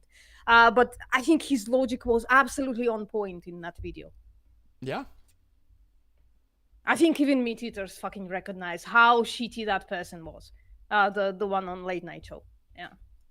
I don't see being discussed enough in these conversations is how hard it is to break away from the social conditioning that doesn't prioritize vegan ideals or how intertwined food is with culture and religious practices. And that's We fine. talk about it all the fucking time. And the thing is, and that's fine, but that's not a justification at the end of the day, right? It was hard to not be racist when most people were racist. That doesn't justify racism. And to your point, Vegan Postmortem, we do address, like, we give people the tools. There's Challenge 22. We give people tools. There's a whole community here to support new vegans. Like, we give people tools. We all went through it. Do you think it was easy for me while working in a meat restaurant to go vegan? Do you think that was easy? Do you think it was easy to continue working there because I couldn't afford to not to? Do you think it was easy to go to my family dinners where they abused me and called me names and told me that I'm gonna die? Do you think it was easy? Only like a year ago, my sister called me a fucking social case because I'm vegan. Do you think that's easy? No, it's not easy, but it's the right thing to do. We all know it. Almost all cultures exploit animals. I can't even think of one fucking culture that doesn't exploit animals, that it's not part of the culture to exploit animals. All religions, it's normal for them to exploit animals. This is not a unique experience. All of us went through this. That's why we talk about it all the fucking time. 100%. 100%. And so I got a good comment here from Johnny Vegan Seed. He said, waiting on a moral argument with a stopwatch. Yeah, this entire time, he's talked about practical issues. He's talked about environment. He has yet to actually expose an issue in any vegan's logic. And also, he has yet to provide a compelling argument against the moral position of veganism, which is being against the exploitation of animals. He's yet to provide anything that goes against that, including his own values. Again, he's going at it from like a fly on the wall to avoid accountability. Yeah. Not only fly on the wall. Whataboutism and strawmanning. Right. Like straight up. Mm-hmm. Shaming and guilting an entire group to change their ways that are deeply cultural sounds a lot like colonialism to me from childhood. Oh my God, here it comes. Yep, colonialism. Yes, of course. So let me ask you, if there was a culture, so if you stumbled upon a indigenous tribe that has never been occupied and they were sexually abusing children or they were cannibals, do you think it's colonialism to try and get them to stop doing that? Like, we're not talking about culture. We're not talking about assimilation. We're not talking about when Native Americans had to wear white people clothes and had to go to school like white people. We're talking about practices that exploit and harm other individuals, right? As soon as you infringe on the rights of innocent individuals, you have the right to have your rights infringed on. That's how that works, you know? So that's so silly for you to say, like, oh, like he's almost playing like you're a racist card. Like he's playing like the race card, which doesn't work in this example. I wonder if he was talking about FGM that happens in several countries, if he would have a problem with FGM. The thing is, his stance, he would probably avoid accountability. He'd probably say, well, he'd say, people have their cultures and this and that. And I go, okay, what do you think? He'd go, well, people have their cultures. Like, he would avoid actually giving his own opinion because he knows he would end up in a contradiction. Hold on. We got to pause for 2 seconds. I got to use the bathroom. All right. Oh shit. I'm going to try address the very troll of truth focused comment section. Or maybe I'm just going to ignore you altogether. I don't know. I haven't decided yet. White veganism, though. Yeah. Let's see. Less than 1%. Yeah. Troll of truth. We're still going to fucking win. Wait and see. We are a very committed bunch. We're going to win. It's all just talking VPM showing the guns.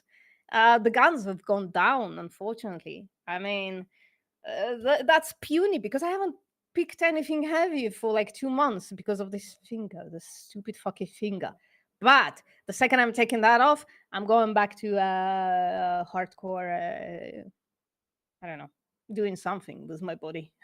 And then I'm going to have amazing guns. BPM got the angles. Yep. Thank you. Alpha Karos is here. I would go to a vegan family dinner. Yeah, because you have no moral qualms with eating vegan food. So I don't see why that would be a problem for you, my dude. What else is in here? It's all you all are talking to with Troll of Truth. I guess Troll of Truth wins because you all allowed him or them to troll you. Yeah. The best thing to do with Troll Truth when he says autism question mark is just ignore him. And then what I like about Troll Truth is he doesn't say anything else. So if you ignore him, he just won't comment anymore. Yeah. All right. We're conditioned to see certain foods as standard, for good or bad, often without thinking about the moral or ethical impact. And you got it. That's the problem. Now fucking break it. There are victims involved. You got it. That's the problem. We know it. We know this problem. That's what we are trying to fight. Everybody's telling us it's normal, natural, nice to eat meat. That's the first thing that people say. Well, I was born into a family. That's how I ate. That's what my culture tells me to do. Blah, blah, blah. Yeah. That's literally you trying to calm your this down. That's right. The problem. Right. He's saying, so it's almost like he's saying it's hard to break the social norms. So therefore, it's excusable when you don't. Nope. Yeah. That doesn't follow. Yeah. I mean, any leftist that lived through the Me Too movement in the past 10 years and sees the difference from 10 years ago to now, right? Or whenever, what was it, 2016, I think. From 2016 to now, 8 years, right? Anybody who doesn't see the difference that was made in 8 fucking years in our cultural standards is fucking blind. And if you can't apply that to your own fucking morals, what are you doing? Why are you like? Why would you call yourself a progressive if you are not willing to progress? Right. What kind of punk is this? What kind of like progressive punk? He's like, it's hard to go against the grain. It's like, okay, I'm sorry, are you punk? Bro, I thought you grew up in the punk. Are you punk rock? Or no? You're not punk. Okay. I don't know, maybe a poser. Yeah, I'm honestly, smelling a poser. To put that on a child, often without thinking about the moral or ethical impact. And honestly, to put that on a child is a little unfair, especially if you're... Nobody's putting it on fucking children. Everybody's putting it on fucking adults. Who even mentioned children? Nobody. That's the biggest fucking straw man. Nobody mentioned fucking children. That's such a weird thing to say. Nobody even mentioned children. I mean, I went vegan. I was talking about veganism when I was technically a child, 17, but then I went vegan at 18, so I'm an adult. But like, young people make these. What about Greta Thunberg? I bet you love her environmental activism. Should she not have done that because she was a kid? Like, what are we talking about? Why can't kids? Nobody's whatever. Hit play. I can't. But like the point is, nobody's putting that on fucking children. Right. If children, vegans sometimes talk to children about veganism because kids are like more switched on about animal rights. They understand it more clearly. They haven't had as many years of indoctrination into it. They still remember how it is to play with an animal and like them and feel how they like nice caressing and the animal reacts in a very nice way.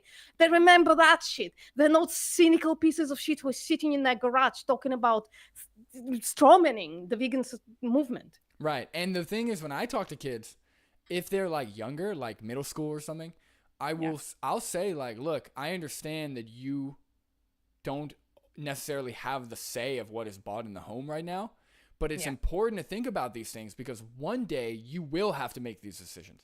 Like when you're an adult, you will have to make your own decisions on what to buy and what to do, how to live your life. So start thinking about it now. And I also say, like, if you can, bring it home. Talk to your parents about it. Like my parents, they're not vegan, But when I said I'm going vegan, they let me pick out my own food. They let me pick out my, make my own decisions on what to eat. So, Amazing. how are your parents that cruel that if you tell them what you want to eat, they won't get it for you? And Yeah, I'm in I met those parents. I met those parents. There's an old, I don't know, I guess I can't call a friend anymore the way she acted with her kid. Her kid went vegan at the age of 15 or something like that. She basically left her fending for herself.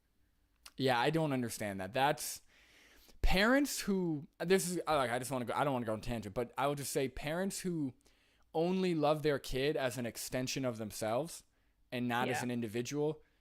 That is a huge that's one thing that I have always seen and hated about parenting, is not being able to see them as an individual and only as a mini you, and only loving them if they are a mini you. That's a huge issue. But anyway.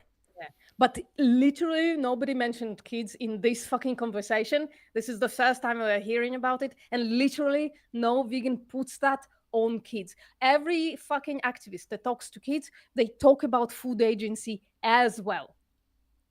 Right? Correct, Brandon? There you go. Yeah, 100%. Out of your mind and think feeding your children a vegan diet is morally justified. It is. What's the problem with feeding your children? God. Hold on. Citation? Hold on. Citation. Hold on. This isn't even a... Oh my God. Hold on. So he put this in as like a movie ticket or something. Hold on.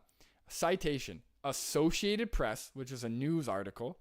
Vegan mother jailed for life after 18 months old son starved to death on diet of raw fruits and vegetables. Even in the headline, that's wrong, right? Even in the headline, no vegan is advocating for you to feed a baby raw fruits and vegetables. That's the dumbest thing I've ever heard in my life. That's number one. Number two, Harlan, do you think that this is an appropriate citation? Do you think this is like a proper way to cite things? Make up your own little movie ticket for the citation and cite it from a news article? Is that a peer-reviewed study on the nutritional adequacy of plant-based diets? This is embarrassing. You're like embarrassing yourself, dude. That's what he's been doing. He's been picking random comments, random jokes that don't even fit because they started with omnis shitting on vegans, right? It's just a bunch of 3 or 4 examples of things, and he bases that's what he uses to paint the entire vegan community on. Can you do the dietetics things, please, Brendan? What do you mean? About how a vegan diet is appropriate for all stages of life, blah, blah, blah. Oh, 100%. Yeah, vegan diets are based on the Academy of Nutrition Dietetics. They released a statement where vegan diets are adequate for all stages of life from pregnancy into adulthood. So that's no problem. And there's plenty of peer-reviewed studies showing that vegans have better health outcomes long-term. Also, one thing I've learned is people who say they're progressive and who think they're intelligent because they recognize that black people are individuals, people who think they're like this guy, he seems like he likes the smell of his own farts a little too much, because what I've learned is people like this, when they talk to a vegan or somebody who has any knowledge of logic, debate, reasoning, research, they get spanked. They get it is a wake-up call upon wake-up call between how uninformed and how silly they actually sound. This guy, if he goes up against Earthing Ed, talks to Dr. Avi, talks to even me, getting spanked. Harlan, please come debate. I would love to have a conversation with you because you're getting spanked, buddy. This is embarrassing. And that's the thing is when I first started researching, when I first started thinking about morality and my impact on others, I got spanked. You get spanked, you're like, wait a second, holy shit. I'm actually not unbiased. I'm actually doing things that I'm against, right? You got to get spanked to spank others. Go ahead. Yeah. Whenever somebody has a terrible medical take online, using an anecdote as a rule and not as an exception, I take a vitamin. That's what I do. Okay, perfect. Hard enough for those who are aware of the moral implications of their choices. Activists who focus solely on individual responsibility overlook the difficulty people face when trying to break away from these norms. That's individual responsibility still. This is not as a juxtaposition to individual responsibility. Right, and nobody overlooking it. We're just saying you have to do it. Sorry, Brendan, how the fuck does a culture change if not through the people in that culture? Right. And you just have to do it. Like, nobody's overlooking it. Yeah, it's tough. Yeah, it's uncomfortable, but you have to, like, if you want to be the person that your values align with, you've got to do it. That's it. Like, what's the alternative? Live as a hypocrite because you don't want to be uncomfortable? Yeah. It's not just about making I forgot about the thing that he called us a cult. Based on what, Harlan? Are you just gonna throw a word out like that without any evidence?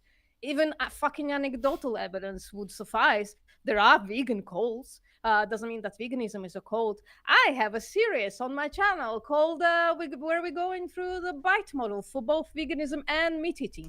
Neither is a cult according to that series, but meat eating scored much higher on the bite model. So, just saying. This is a couple comments. Aluwali Blue Vegan says, "Is spanking carnista vegan?" and then Leon says, "Spanking." I think he meant carnists. I actually like that it says carnista. I think it adds like some humor. I don't know why. Yeah, and then hilarious. Leon said, "Spanking can be consensual, but do you really want to touch a carnist with your bare hands?" Well, you could use like a back of a spatula or something. Yeah, well, Aluwali Blue Vegan says, "Yeah, probably better to use a paddle." That's funny. Yeah.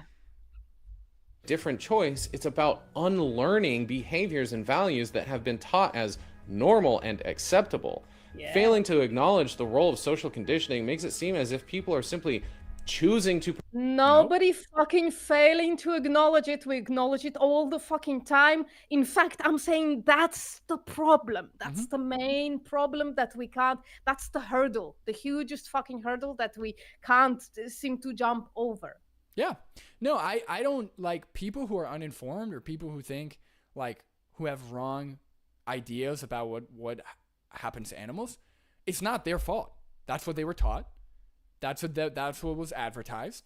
That's what they were conditioned to believe. But then when somebody is educated and somebody is given resources and they choose, at that point it's a choice, right? Ignorance is ignorance. And then once you're educated, you're no longer ignorant. Now it's a choice. And then when you choose to ignore it or when you choose to continue doing the wrong thing, that's where the judgment comes in. Yeah. Like, again, like any other thing that we changed in the past 100 years that we used to think is culture, like it used to be culturally acceptable and like absolutely normal and nice and all things like that. We've changed that shit. So now that you've recognized that this is the problem, Harland, it's time to get to work. It's time to start changing your mind. You do that through education. There is plenty of education online. We vegans, we are pretty prolific. Yeah, so Harlan, do you want to be an actual punk? A punk who stands up for what's right, who goes against the grain, who actually aligns your actions with your beliefs? Or do you just want to wear a leather jacket in your garage and be a poser? That's my question to you. Yeah. Perpetuate harm, equating it to Geneva. I don't think it's a leather jacket. I don't know. It looks like a leather jacket. That's why. Well, it sounded good. Convention levels of torture. The average person is often struggling against powerful systems and the status quo, not to mention that food is more than just sustenance. It can be an integral part of cultural identity tied to a group's history. It's that's the problem. Sure. Counterproductive and dismissive that can come across as cultural imperialism. Nobody's counterproductive and dismissive. We keep talking about it. He's going to say it comes across as culturally imperialism. When you don't acknowledge the broader socio-cultural and economic that can come across as cultural imperialism when you don't acknowledge the broader socio-cultural. Do you see what I'm talking about with the buzzwords? Like, it's not that he's wrong. It's just he's using a bunch of these like popular leftist topics to avoid the root of the issue, to avoid the actual argument, right? He's like, well, actually, when you impose your views on someone else, it's cultural imperialism, and you're ignoring the socioeconomic factors that determine environmental society. Like, he's just saying all this stuff, but it actually is just a bunch of bullshit. You're just gibberating. Nobody is ignoring these things. Nobody is acknowledging that this doesn't happen. Nobody is saying that everyone who isn't vegan are just animal torturing psychopaths, and that's all they want to do.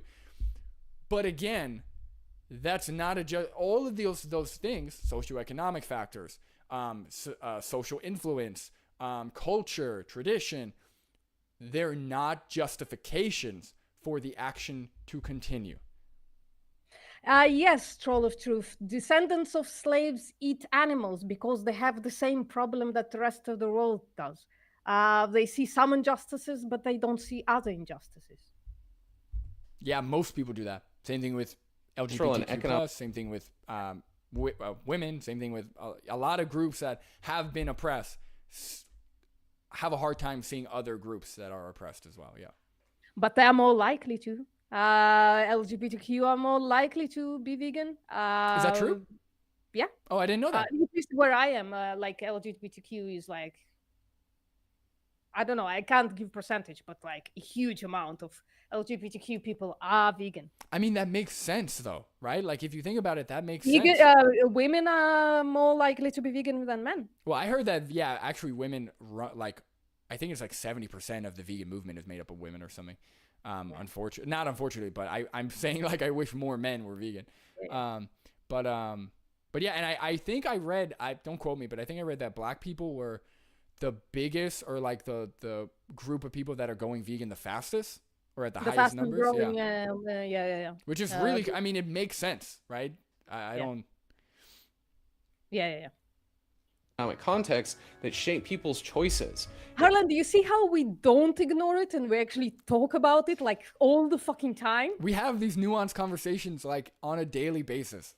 I don't understand what he's talking about. We don't have empirics on it. That's kind of a problem because people who take statistics don't give a shit about veganism. But we do have like some kind of idea about those things, and we talk about it. It's more likely, like I used to be a feminist activist, right? I used to be in a group of feminists. About half of us were vegan. Wow, that's cool. And at some point, it wasn't a tiny group. It was about 12 people. About 6 of us were vegan. And we had vegan conversations. Due to being feminist, right, in a large feminist local group, veganism was talked about all the fucking time. Some people see it, some people don't. Some people go vegan because of those discussions, right? So, I don't know. Yeah. Acknowledge the broader socio-cultural and economic context that shape people's choices. It ends up framing veganism as something only the privileged or culturally detached can achieve, and risks becoming a divisive rather than unifying movement. It's because of you guys, not because of us. We talk about this shit all the fucking time. Also, I don't understand. He said the privileged. Since when is like going against the grain or like going against cultural norms mean you're privileged? I don't know how that's connected. Culturally detached or societally detached, sure, yeah, okay. If our society as a whole supports animal exploitation, then color me culturally detached or societally detached. Please say I'm detached. I want to be detached from all of that. Yeah. Right? If most of our culture supports organized religion, supports animal exploitation, supports sexism, homophobia, racism, I want to be detached from that. I want to be outside of that. Who wouldn't? Why would you want to go on supporting these things just to not be labeled as socially detached or whatever he said? Yeah. Most vegans I know are fucking dirt poor. Vegans, people are most like, I've actually read the statistic, people are more likely to go vegan when they're in their 20s, which is definitionally one of the poorest stages of an adult. Like, I don't know. This is also not to say that culture and tradition can't or shouldn't evolve. Yes, it should. You recognize this, Harland, now. Why aren't you vegan? Why aren't you working towards veganism? Why are you making a video shitting on vegans through like 5 anecdotes? Just takes a lot longer to do so. A lot of Ed's content seems to focus on everyone who's not vegan when there are many cultures and religions that implement a vegan diet he could be promoting. No, they're not. No, they're not. What cultures are vegan? So the other thing is, what we want to avoid as vegan activists is like muddying the waters when it comes to what's happening to the victims, right? If we just start saying, hey, look at this awesome diet, look at this awesome culture, we're missing the point, right? We don't want, because then again, you're not exposing the moral issue with what we do to animals. You're just trying to promote a lifestyle that looks good. You're essentially trying to promote people going to the gym, right? It's like the equivalent of that. Yeah. So he just basically, he basically wants vegans to shut the fuck up. That's right. it. He's like, no, don't make me feel bad for what I do to animals. Just show me something that looks good. It's like, okay, Harlan, are you like, Harlan, I hate to do this because I am liberal. I am on the left, but I hate to say this, but you kind of come off as a little bit of a snowflake, my friend. You seem kind of snowflakey, like you're crying about it. Like, dude, this is serious stuff. And if you can't handle it, I'm sorry, stay home. Like, you know, you can't handle any amount of criticism or any amount of personal accountability, then why do you even have this channel? Why are you even talking online? And also, to answer your question, Vegas Postmortem, Rastafarians. So Rastafarians, I think a lot of them are vegan or promote like more of a vegan message. I don't know. I don't think it's entirely vegan, but they're definitely more of that. There's that's like, I know there's a lot of like Indian cultures, or a lot of Indians are vegan, but there's no like. And yet India is like one of the major, biggest exports of theirs is beef and leather. Like, for sure. I think there's like subsections though. So like, to answer your question, I don't think there are any cultures that are actually completely vegan or recognize animals shouldn't be oppressed, other than vegans. But I know like a lot of every kind of vegan festival I go to, there's always like 6 or 7 like Rastafarian places or Rasta places. So that's pretty cool. So that I think is like the only one from my knowledge. Okay, awesome. Instead, he's complaining about celebrities and having sidewalk debates with people who'd rather be ripping fat clouds. The last thing I want to talk about is the argument I see. I mean, listen, seriously now, Harlan, we need to have a talk. I would rather do anything else than vegan activism. I would rather do other shit, frankly. I would rather be like absolutely oblivious about all of this shit. Just eat awesome food, hang out with friends, I don't know, go to cool shows. I would rather be oblivious. Once you wake up, you can't afford that shit. So, the fact that guy would rather not have that conversation at some point, that doesn't matter. Well, also it's voluntary. Also it's voluntary. But when there is a victim involved, it doesn't matter if you don't want to have that conversation. It should be had. It's like saying, oh, this is not the time to talk about guns, thoughts and prayers after a fucking school shooting. You're doing the same thing, Harlan. Well, also, he's also kind of, in a way, and this is very common, right? He didn't say this. I'm just going to use this example. He didn't say this though. But when people are like, "Oh, don't hold Native American, like Native Americans are different," right? It's almost belittle. It's almost like saying, "Oh, they shouldn't be held up to the same standard, so the same moral standard."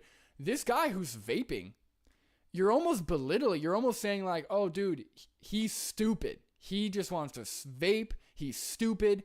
Don't waste your time on him." And that's, I'm kind of saying the same thing. That guy was single digit IQ. I don't remember who said that. That really applies on that guy. Here's the thing. And that might be true, right? That guy might be stupid. That guy might just want to smoke vape all day and do nothing else. But everyone's deserving of a chance to be educated, right? Yeah. We don't just pass on people just because, oh, they're too stupid. Like, you try your best to educate people who want. He showed that guy came up to the table. He probably waited in line. Who knows? Because I know Earthling Ed, you know, they at the college campuses, there's usually lines. He probably waited in line. This guy wanted to have this conversation. So for you to say, oh, Earthling Ed is somehow doing a bad thing or doing something that's not effective by talking to someone who wanted to talk to him, just because you judge him because he's vaping, is silly. That's a really silly thing. I don't know how you could do that. I don't know. Yeah. All the time that going vegan is more affordable or simpler. As someone who It is more affordable. It's not simple. It's fucking hard. lived many I years know some people say, oh, it's simple. It's simple in the end. The fucking going vegan, the one day not being vegan and the other day being vegan, to get to that point and to cross that point, that's fucking hard. Yeah, I would say that the commitment, when we were factoring in social aspects, the commitment is hard, for sure. Yeah. Not for, like, I'll be honest, for me, I love going against the grain. Like, it's something that I like. I like to be a little confrontational, a little bit contrarian. So it just so happens that this kind of, it doesn't go against that. So for me, it's not hard, but I understand a lot of people get uncomfortable with that. Like my wife, she really doesn't like confrontation. She really doesn't like going against the grain. So that is hard. But the diet aspect, so when we're talking about plant-based dieting, if you are trying to be healthy, it's the same level of complexity, whether you do it plant-based or whether you do it regular. If you are trying to eat well, exercise, watch your health, whether you do it plant-based or whether you do it on an omnivorous diet, it's the same amount of effort, right? You're just going to different aisles. You're just getting different food. Same amount of effort. You still got to track your food. Still got to take you still should be taking a multivitamin. You still got to make time to cook. You still got to go to the gym. So like when people say, oh, being vegan and healthy or being vegan is so hard, what they mean is they don't mean societally, right? Nobody even thinks that far. They just think from a diet. Yeah. And that's just not true. Yeah. Yeah, I am actually, I don't like going against the grain. I am a coward. I don't like confrontation, but it keeps happening. Like even as a teenager. And that is punk, my friend. Yeah, as a teenager, I was, I guess not as a teenager. As a teenager, I was incredibly scared of my sexuality and my identity and stuff like that. But like right after that, holy shit. People still remember me walking around in my very conservative town and how I gave them the courage to come out. That's awesome. Yeah. Yeah, you got to do it. Like, who else is going to do it other than you? Somebody else. You're like, please, if I could have had someone else do it, I would have picked them. If somebody else should have shaved their head and walking around the town where I live. Jesus Christ. But I did it anyway. years just above the poverty line, there are plenty of practical. So mentally, there is a problem. Yes, people can't imagine living without the animal products that they can readily get. Mentally, that it's hard. Okay, but once you find out for yourself that it's just against your morals and there is no other choice, you have to change. Well, and then you find a way. Always. I was dirt poor. Again, I was fucking dirt poor when I went vegan.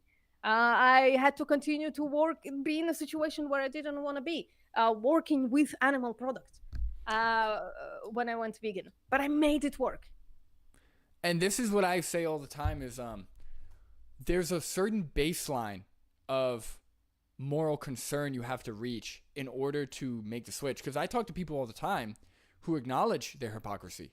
And they say, yeah. I mean, I'm a hypocrite. Okay, whatever. If you don't care about being a better person, if you don't care about aligning your actions with your moral values, if you don't even care about thinking that deeply, you're not going to go vegan because there's no incentive. You're a shitty person, right? You're essentially fine with being a standard, surface level thinking, shitty hypocrisy person. Like that. If that's where you're at, I mean, that sucks. I wish I could instill the drive that I have to try and better myself, to try and learn more, to try and be more moral into them, but you can't.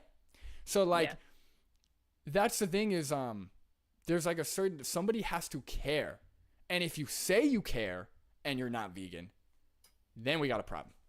And by the way, okay, I'm gonna try to be excessively charitable again. Okay, I think he's talking about like, okay, like really poor people who like work 2 jobs and they have kids at home, like all they can do is like open a can of something and throw it at them. Of those people, like seriously don't have the bandwidth to fucking go vegan. I think that's true. I think like they are in a situation where somebody doesn't even have the time to consider veganism, right? Or to consider any moral implications. And to that I say, then Harland, it's your responsibility to go vegan and to make as many people who can go vegan as well, to change the culture for those people who can't right now, to change the food environments for those people who can't think about it right now. It's your responsibility as somebody who has the privilege, who has the same privilege as I do. And I'm sure about that because you're sitting around and for 30 minutes talking about this shit. And well, even if it's not a like we don't have to call it even if it's not a responsibility, you should want to. Like, for example, we're talking about, let's say, single mom, 3 kids or something, right?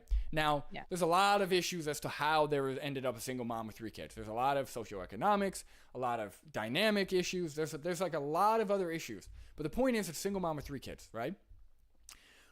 They're probably feeding their kids SpaghettiOs, mac and cheese, whatever, right? Yeah. The only reason why, because they have to eat something. They have to buy something, right? Luckily, most of the cheapest products for clothing are vegan, right? Like the leathers and all that. That's usually more expensive. They don't have money for entertainment. They're not going to take their kid to the zoo, right? And if they do, that's a different story. But most of them don't. So we're just talking about food, and in that case, all it would take is either a little more, like, hey, instead of buying the SpaghettiOs with the beef and the milk and the eggs, why don't you buy the lentil soup? Or why don't you buy the vegan pasta soup? Or why don't you buy the vegan mac and cheese, right? And how we get that education and accessibility is by people who are able to go vegan, who are able to educate themselves, who do have the space to think, by them going vegan and promoting those ideals, and then that will trickle down. Because otherwise, you're dooming these people to be in a loop, an endless loop of SpaghettiOs and Kraft mac and cheese forever, and exploiting animals. So exactly. It's always the people who have the privilege to have the most responsibility to change and the most capability to change. And also the goal should be to get these people out of poverty. Right? The goal is always to empower people, to have government support, to get them out of poverty, right? And what happens if you get these people out of poverty and then no one's vegan in the middle class, okay? So now you have all these people out of poverty that are part of the lower middle class or wherever they are, and none of them are vegan anyway. So they don't even have any vegan. Like, we need the more people that can go vegan, the better. Like, there's no excuse. Just go vegan and it'll help everyone go vegan in the future. Yeah, and speaking of celebrities, right? There was a lot of work done in the feminist movement before the Me Too, but the Me Too was created by fucking actresses, right? Basically, right? People who have the biggest amount of reach decided to speak out. Right. So that actress that went on a fucking late night show and said, "Oh, I'm not vegan anymore." She has the biggest fucking responsibility. She did the most disservice. Then that's why Ed is talking about her and not like, I don't even know. Harland, whom do you want us to talk to? How do we make people vegan? If you're telling us, well, these people can't be talked about, these people can't be talked about, and these people can't be talked about. Should we just show them plant-based recipes and hope that they cook that instead? Yeah, shut the fuck up, vegans. Just make food or whatever. But the last thing, that's a great point. It took celebrities, actresses, musicians to speak out about their assaults for people to give a shit about the impact and how much assault there is with women. Like, that's how it goes. That's how people need to speak up, and people of influence need to speak up. Right? People who are in privileged positions. Otherwise, how do you think change happens? You know, if nobody spoke up, then the poor people would definitely not speak up, because they're the ones probably getting the most abused, but also have the most, well, maybe the most to lose, but also the less space to be able to do anything about it. Yeah. The script was like co-written by AI, I think, because AI constantly strawmans the vegan position. That's interesting. Reasons people continue to consume animal products. Most of the time, because of necessity. One of the most overlooked challenges when discussing the benefits of going vegan. No. It's because of perceived necessity. It's not actual necessity. Harland, let's get to the truth. Why are we not trying to get to the truth? When I write a script for a video, I'm trying to get to the truth, even if that truth is not good for my stance, right? And that happened several times in my YouTube career, right? That I wrote a fucking script that didn't support my hypothesis. Let's say it like that. And I was clear about it in the video. It's important to get to the truth more than it's to write a pretty script that most people will like. 100%. Vegan is the existence of food deserts, areas where people don't have access to affordable, healthy options. And food desert can be changed into vegan, because when privileged people decide to buy vegan food instead of animal-based food, vegan food becomes cheaper, more accessible, because, you know, fucking capitalism. You live in it. You criticize it. You can use it for a better world. I don't know. And again, the issue of food deserts is overall health in general. You could be vegan in a food desert. You could be not vegan in a food desert. You're going to be unhealthy either way, right? If you're a single mom with 3 kids who are feeding their kids chips and Lunchables and mac and cheese, you could easily switch that to vegan stuff with a little bit of education. You're not going to be healthier necessarily, maybe if the vegan option has more fiber or whatever. But the point is, Harlan is bringing up the concern of health and the ability to be healthy in a food desert, not the ability to be vegan. Taco Bell, $2 burritos. You can make it all vegan. Probably will be much better for you than the actual beef burritos you can get. So if you're eating fast food, eat the fast food vegan. Easy. I gotta say, this is a useless citation, but it is pretty. I really like the design. That's the thing. Like, it looks like good. I actually didn't even know these were citations at first. I thought, at the first one I was like, okay, is he just? I thought it was like a title. Same. What even is this? It says, it doesn't even give any details. It says grist. Welcome to the food deserts of rural America, Steve Larson. Great. How does that support what you're saying? I guess if you Google that, maybe you get a book or something. Well, yeah, you'll probably get an article about food deserts, but probably not related to veganism. Probably has no research about veganism. I don't know. Well, the claim is, listen, again, I understand the claim. The claim is that there are food deserts, and in those food deserts, all there is junk food. You can't find an apple anywhere, right? Well, half of the junk food is going to be vegan anyways. Yeah. Vegan postmortem. We are not running a charity here. Okay? Yeah. We do not give out free things. I'm going to hold them to a high standard. All right, here, play. I don't know what your point was. Oh, because you're always trying to be charitable. Oh, yeah. Okay. Listen, somebody get it. Options. Vegan-friendly products are often scarce in these areas, making it difficult for people to adopt. Not true. If somebody buys chips, there is a huge chance that those chips are vegan. And if those specific chips are not vegan, you just move your hand and those chips are going to be vegan. And again, we're not promoting chip consumption. Obviously, that's not ideal. But if you're buying chips anyway, you can just buy them vegan. Yeah. And they're not going to be more expensive. Right. Right? No. You could I don't know about America. I heard you put dairy in fucking chips. Yeah, there is dairy in a lot of chips, but it depends on the flavor. So they're usually like, if you get a weird flavor, there's dairy in chips. But if you're getting regular chips, if you're getting like jalapeno chips, pickle chips, corn chips, Doritos, the purple ones, those don't have any dairy or eggs. So yeah. But listen, it's necessary to get the dairy chips for the last ingredient in the list is gonna be like I don't know, like milk solids or for the 2% like milk fat or something. Yeah. Yeah. and maybe more importantly, maintain a plant-based diet even if they wanted to. Then there's the amount of time If you eat like shit, you're gonna eat like shit on a vegan diet, and you know it's gonna be worse. Like the people he's talking about, those are the people in hospitals. Like those are the people who have chronic diseases, right? Yeah. The people who have to be taken care of via the healthcare system are people who are in food deserts, who are eating nothing but fast food, usually doing some kind of, well, I don't want to say that, but people who are in food deserts, who are eating fast food, who have other socioeconomic factors on top of that that are degrading their health, right? Yeah. time it takes to prepare a vegan meal, or any food you have to cook at home.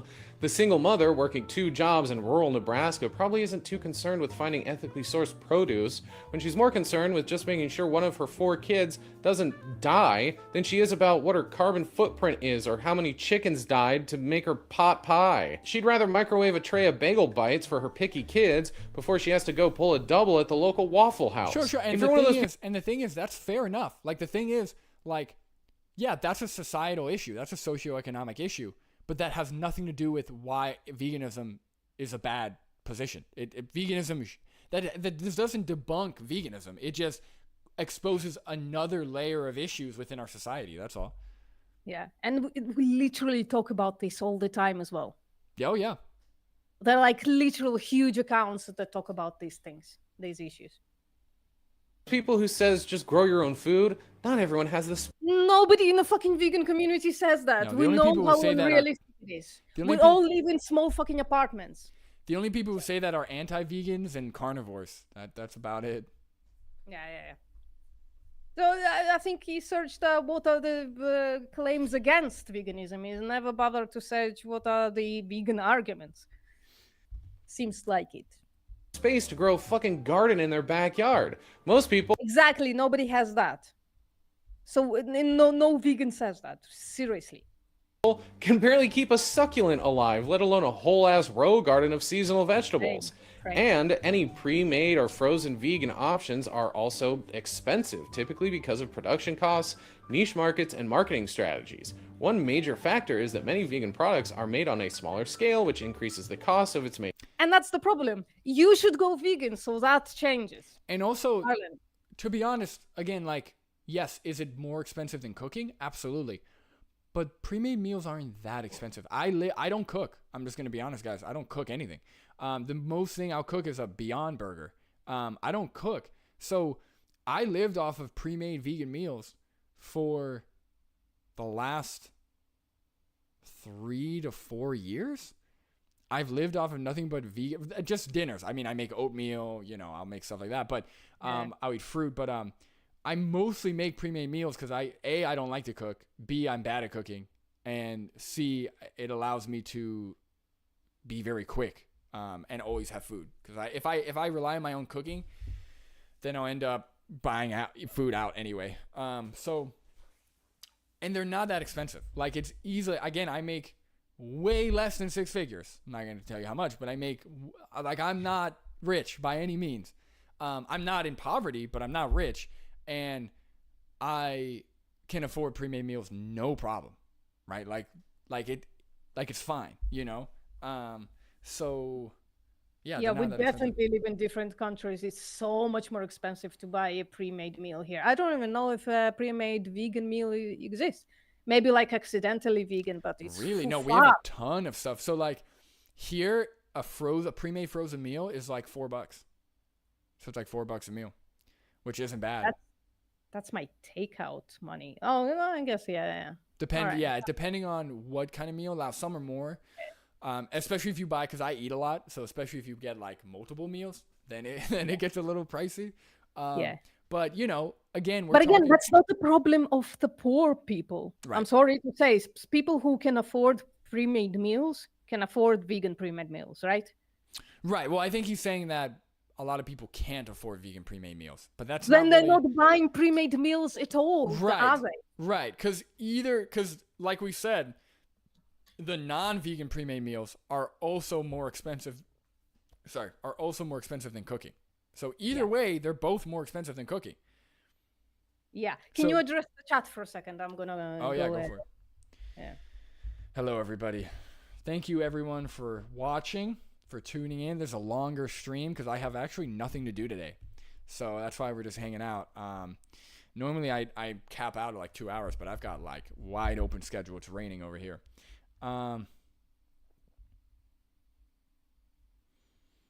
Pig's Dream says, choosing to consume animals even rarely continues to contribute to their suffering and exploitation, undermining the moral obligation to abstain from causing unnecessary harm. I agree. That is spot on. Oh, we got another troll or another anti-vegan. Brandon 456. Hello.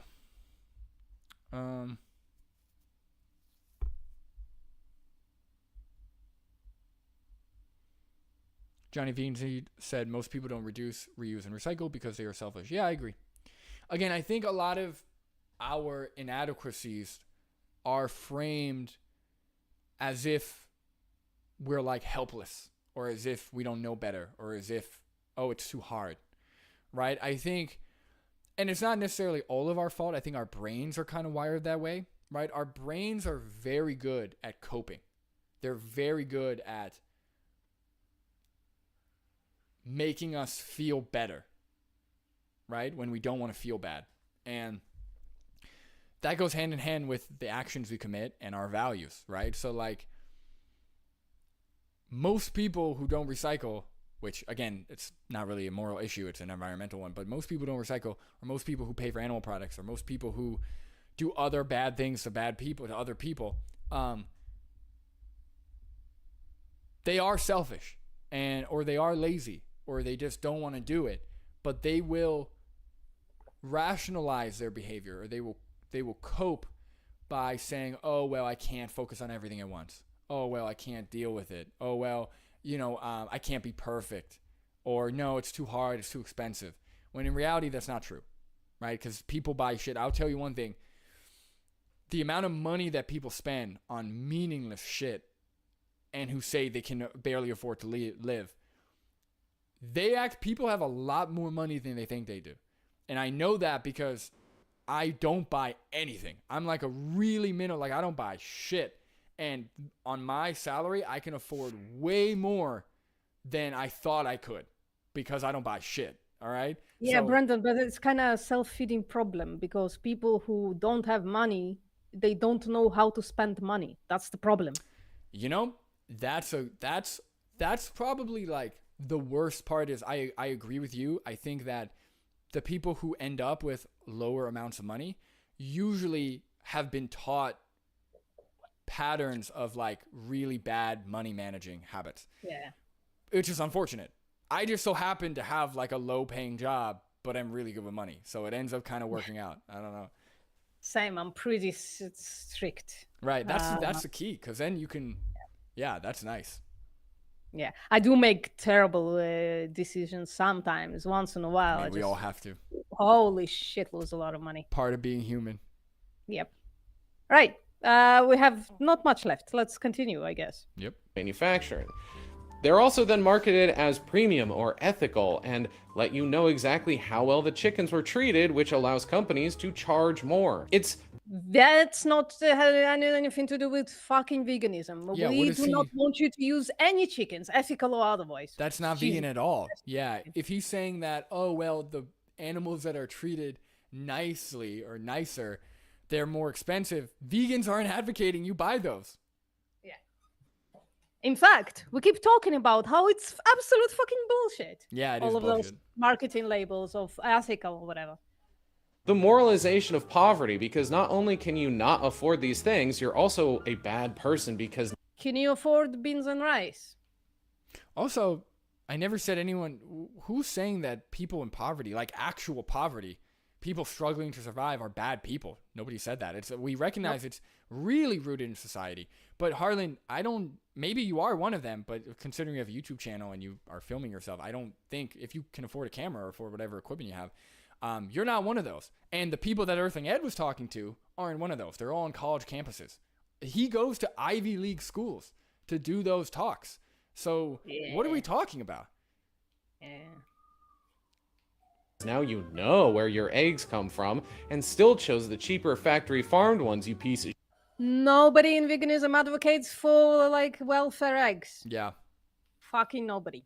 Even Ed doesn't, although he does have a few little cringe things about backyard chicken eggs. Whatever. Depends. Yeah, I'd have to hear his full position. I Yeah. understand where he's coming from, but yeah, obviously we're against enslavement of animals, even if it's in your backyard. Obviously. Yeah. Shit. It's the same gimmick sales tactic of He's slap- like putting all this stuff on veganism without addressing the actual fucking veganism. Right. So this Again, video is a huge straw man, and it's just gish galloping pile of stuff that has nothing to do with veganism.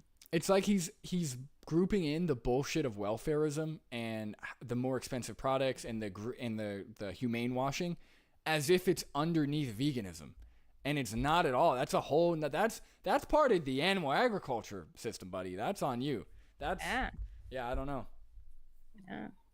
slapping an organic sticker on avocados and selling them for double the price of the non-organic ones. Yeah, actually, like I think at this point most vegans don't give a shit about organic and say just buy the regular stuff because organic is a absolute marketing ploy. Yeah, I haven't seen any evidence supporting like real benefits. I'm not telling the single mother of 4 to buy organic avocados. Yeah, again, he's just mixing in a bunch of other shit. Like, okay, these are issues with food selling and food production. What does that have to do with veganism? Yeah. I'm on the cusp of advocating against organic shit. Basically, I don't give a shit about, like, I don't know if there is a moral difference between organic and non-organic. I don't know. I don't find Avi's claims too appealing because he also contradicts himself when it comes to medicine. Contradicting his position on organic when it comes to medicine, I think. But I'm advocating against organic, first of all, because there is no difference in health outcomes. And second of all, it's more expensive making the fucking, buy the cheapest shit. And then you can't complain that the vegan diet is more expensive. Yeah. Yeah. It's because they use natural pesticides or whatever.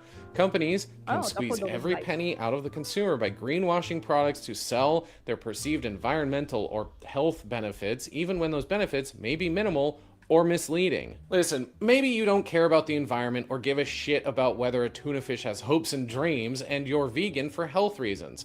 Red meat is, after all, a carcinogen, and we know how important it is to get all those vitamins and minerals from plants. Eating fruits and vegetables is known to reduce the risk of chronic diseases, improves digestion, and can help with weight management. The thing is, a 100% plant-based diet can also have its drawbacks because humans have evolved to be omnivores. We're literally built... I can't anymore. Nobody give... I just want to know, like, he was very clearly able to say the benefits of eating plants. I want to know what the drawbacks are. What are the drawbacks? Just because I don't think they're like he's gonna mention any drawbacks. I don't remember if he will, and we're gonna give him to finish the sentence in a second. But saying, "Oh, we evolved to be omnivores," is the stupidest fucking claim to make against veganism. if the only drawback you have of a fully plant-based diet, if the only drawback is well, we evolved to eat meat, so therefore we should eat meat. If that's the only drawback, that doesn't make any sense. That doesn't make any sense. So let's let him finish, actually. to be walking garbage disposals, able to eat just all kinds of shit. Some vegans have to supplement their diet with B12 or consume fortified foods to avoid deficiencies, which can lead to things like anemia and neurological issues. Almost all vegans should. All the vegans should, I think. I don't think we can trust how much B12 they put in a carton of milk. Dude, I've been getting so many comments from vegans who are anti-supplement, and I don't know what that is. It's been a lot of them, like more like to the point where I got upset about it. I was like, because and not only that, but they're like telling me that I'm like doing something wrong by advocating for supplementation. Like crazy stuff, dude. I don't know. Why the fuck? Supplementation is the best way to improve your vitamin status. Yeah, it's the most reliable way. And here's the thing, like, if you eat enough fortified foods, you technically, like, potentially, you don't have to take a multivitamin. But why would you? It's just, for me, I want to be able to have flexibility without, like, I want to be able to eat what I want to eat. and have flexibility without having to worry about my nutrients. I could eat every color of the rainbow and design my diet in a way that I get everything without a supplement, or I could just take a supplement. So I'm just going to take a supplement. Yeah. He said something about anemia. Are vegans more likely to be anemic? No, I think he was saying that it's important that vegans supplement or eat fortified foods because a lack of those nutrients could lead. Again, he's kind of wording it in a tricky way. A lack of one nutrient could lead to anemia. Well, a lack of iron. Iron. Yeah, right. Yeah, exactly. Foods to avoid deficiencies, which can lead to things like anemia and neurological issues.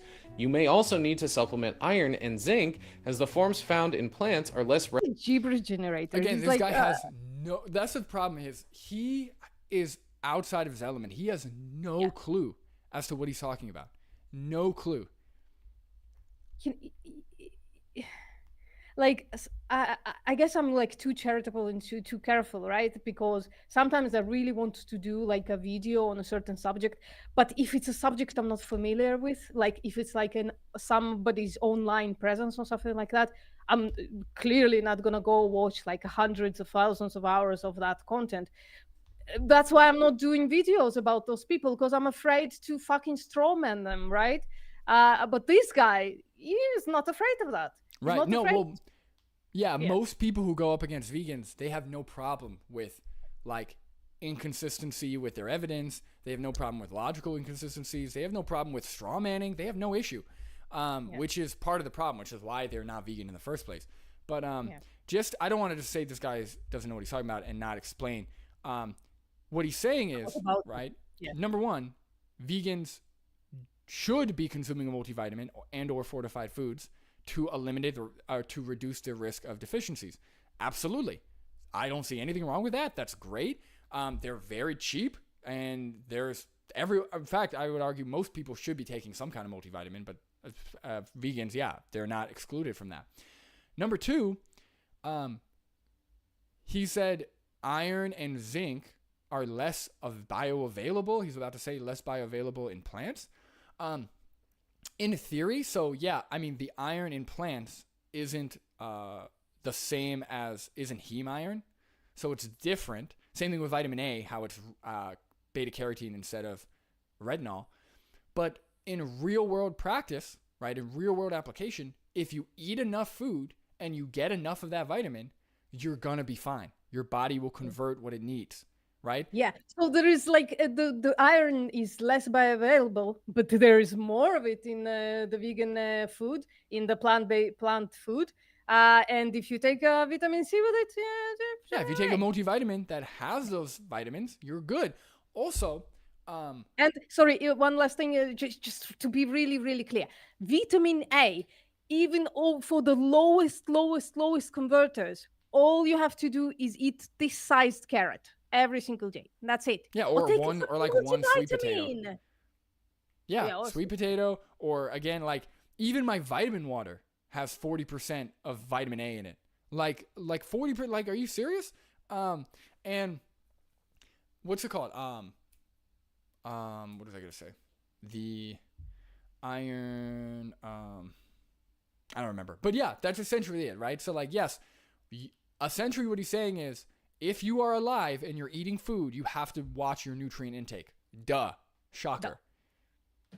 One last thing, why I called him a gibberish generator. He said, you have to eat fortified food or take supplements so that you don't fall into things like anemia or neurological problems, which I think he meant to be told. And then he says, and you also need iron. Well, anemia, and like you haven't switched the subject. That's why I think Harland, you don't really understand what you're talking about. Because anemia is caused by low absorption of iron. So if iron is already a problem, you don't have to mention it again. Yeah, he's not able to track very well. Yeah. So that's a really useful skill, because if you get lost from point A to point B to point C to point D, you might hear point D and immediately jump to a conclusion or straw man, like he did in the other video, right? He heard Earthling Ed say, oh, if you like torturing animals, you can do it. And he jumped to a totally different position that Earthling Ed was not even saying, totally different argument. So he has trouble tracking for sure. Yeah.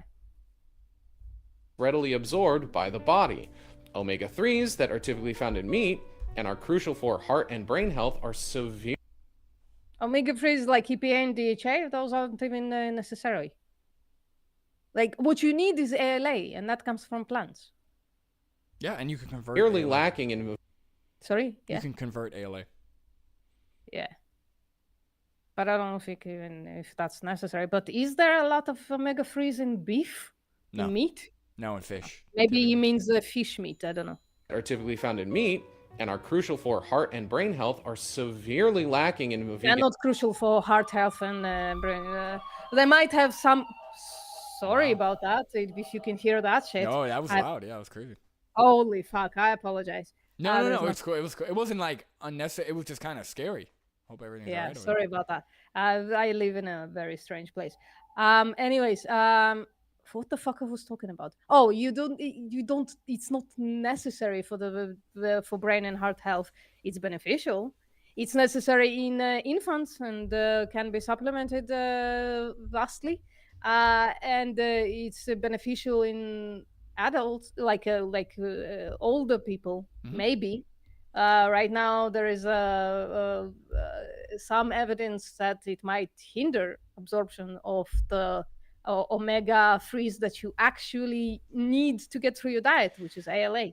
Well, I have heard, yeah, I have seen something on that. I have to, I don't have, so don't quote me on it, but I did see where if you aren't consuming DHA and EPA and you're consuming more ALA, then your conversion rate, because the idea is your body converts ALA into DHA and EPA as well. So when you only consume plant-based forms of omega-3s, your conversion rate is higher. So you convert more of it versus if you consume like omega-3s through fish, the ALAs that you convert or that you consume will be converted less. Now, again, I have to find the study. We don't have the evidence that EPA and DHA do anything in like grown-ups, people like us. Well, I think it's a fact that ALA does get converted. I could be wrong, but I thought that was true. But maybe I got to look into it again. But either way, Sorry. Sorry, go ahead. Yeah, ALA is the essential nutrient. EPA and DHA is not. Right. I was gonna say I think in his case he's just he's out of his element. Beef is super low in omega-3s. I don't know if he means because he said meat, but usually when people refer to fish, they don't say meat. So I don't know. But that's just wrong. And you can get omega-3s from plant-based sources really easily. Yeah. So he's out of his element, definitely. Just regurgitating some talking points. Vegan diet because, again, plant-based sources of omega-3 are not as efficiently converted in the body. Individuals on a vegan diet can experience things like low bone density, leading to higher risk of fractures. Oh my god. It's talking points. It's not even, I don't know, should we bother? Yeah, Brandon, it's been many hours. I don't know. I mean, I was going to say I would need to see evidence for that, but I mean, I just want to go to maybe like 2 minutes at the end. I just want to see what he says. If we can skip ahead. Obviously, if you're just going to talk nutrition, then there's no point. Yeah. Nutrition. You don't know about this, Harland. I'm sorry to say. Exploitation through arbitrary distinctions the average person isn't versed in. People respond better to education and understanding than judgment and shame. If you want a more compassionate world for animals and actually. So when it comes to like moral issues, I don't know if that's true. Right? People respond well to education. People also But do they actually fucking change afterwards? Yeah, I've seen people respond well to both. So I need to see like you're making a big assumption based on your own preference maybe, like or your own like maybe preference of like, well, I don't like the shaming, I like the education. Okay, but you don't actually know what's going to convert people more or make people go vegan. So but also this video is kind of about Earthling Ad, and Earthling Ad is really good at not shaming people, but actually fucking educating them and asking the people to get to their own logical end of their own fucking logical stance. Dude, that's what I'm saying. Earthling Ad is the softest guy. And also this video, it says disappointing vegan content creators. He only showed one person. Yep. Because he actually showed the softest person. He showed one person, didn't really talk that much about their content, and this is mostly just here's why you should be here's why you shouldn't be vegan, with a bunch of gibberish and poor citation and lack of debunking arguments. I don't know. This is like, Harlan, man, come on the channel. We'll talk. I told you it was gonna be interesting. Yeah, it is. People alike, you gotta stop fighting over whether or not fish have feelings. I really can't wait for my Fish are sentient. We are fighting about whether bivalves are sentient, and I think we should fight about whether insects are sentient. We just don't have enough information. Well, and also, is he saying that fish don't have feelings? Like, is he trying to say that fish aren't sentient? No, he just doesn't give a shit. That's what's happening. Yeah, he just cares about his hair. Yeah. Punk rock fucking lifestyle, hair to grow bro. out, man. I hate this so much. So Fuck it. That's the video. Thanks so much for sticking around. yeah, I'm gonna go back just a little bit. So, Will maybe- toward their passionate beliefs that are inarguably morally right. I just wanted to If they're morally rewind right, that, why are rewind you that. not vegan? Hold on, rewind that for a second. A few, go back. I just want to hear the whole statement. Okay. right now about all the things I got wrong, or other ways not being vegan harms animals or the environment or society or culture or one's own self. This video wasn't even really meant to do that, and I mostly agree with vegans, and I have no ill will toward their passionate beliefs that are inarguably morally right. Okay, hold on. So if he's saying, we don't need a lip service, but if he's saying that the vegan position is inarguably, he said inarguably, even though this whole video has been an argument, but he said inarguably the vegan position is morally right, then why aren't you vegan, Harlan? But it's worse than that. Why didn't you address the actual fucking vegan position? Right, and why did you spend 30 minutes essentially trying to tell people... I know he worded it like, oh, I'm just critiquing the minority, but you essentially have been shitting on vegan activists and giving people reasons to not go vegan. If being vegan is the morally right position, why aren't you vegan? Yeah. Are you being imperially colonized by the vegan activists? You're a white man. You have no excuse. Go vegan, dude. Yeah. All right. Can we close the down? Yeah, I think What we're do you good. think, Brendan? Yeah, I think I'm done. This is a long stream, so thank you, everybody. We still have a lot of viewers, actually, which is kind of crazy. But That's fucking awesome. yeah, thank you, everybody, for watching. Appreciate you guys. Appreciate the support from Johnny Vegan Seed. Really do thank you for the super chat or the tip. And yeah, guys, ignore the trolls in the comments. Ignore the trolls. But guys, can you go fucking follow my fucking YouTube channel? yes, please. Vegan Postmortem needs more subscribers, so they will keep making content. All right. Yeah. Please. And all right. Do you have any last words to say? No, altogether time well spent. I think Harlan should come and talk to us about what veganism actually is, because this was entire strawman and whataboutism. Nothing was said about actual veganism. And if you if you think that we are completely correct on our moral arguments, you should fucking go vegan, especially for that single mother with 4 kids, so that she could afford vegan food one day. Guys, Vegan Postmortem, can you show his channel name? Sure. There you go. Guys, Can I can you get go vegan? to this video and comment that I want to talk to him, that we want to debate him? So go to this video. If you don't have to, but if you guys feel like it, go to the video and say logical consistency reacted to your vegan critique. You know, he wants to talk to you. He wants to debate you on veganism. That would be awesome. So do that. Like spam his channel. That would be funny. Well, don't spam it, but you know what I mean. Yeah, don't be evil. Don't be those annoying vegans. Be nice. Yes. Oh, although it doesn't matter. He's gonna receive it as like attack, anyways. Right. But okay, everybody. Thank you. Wrapping it up. We will catch you on the next one.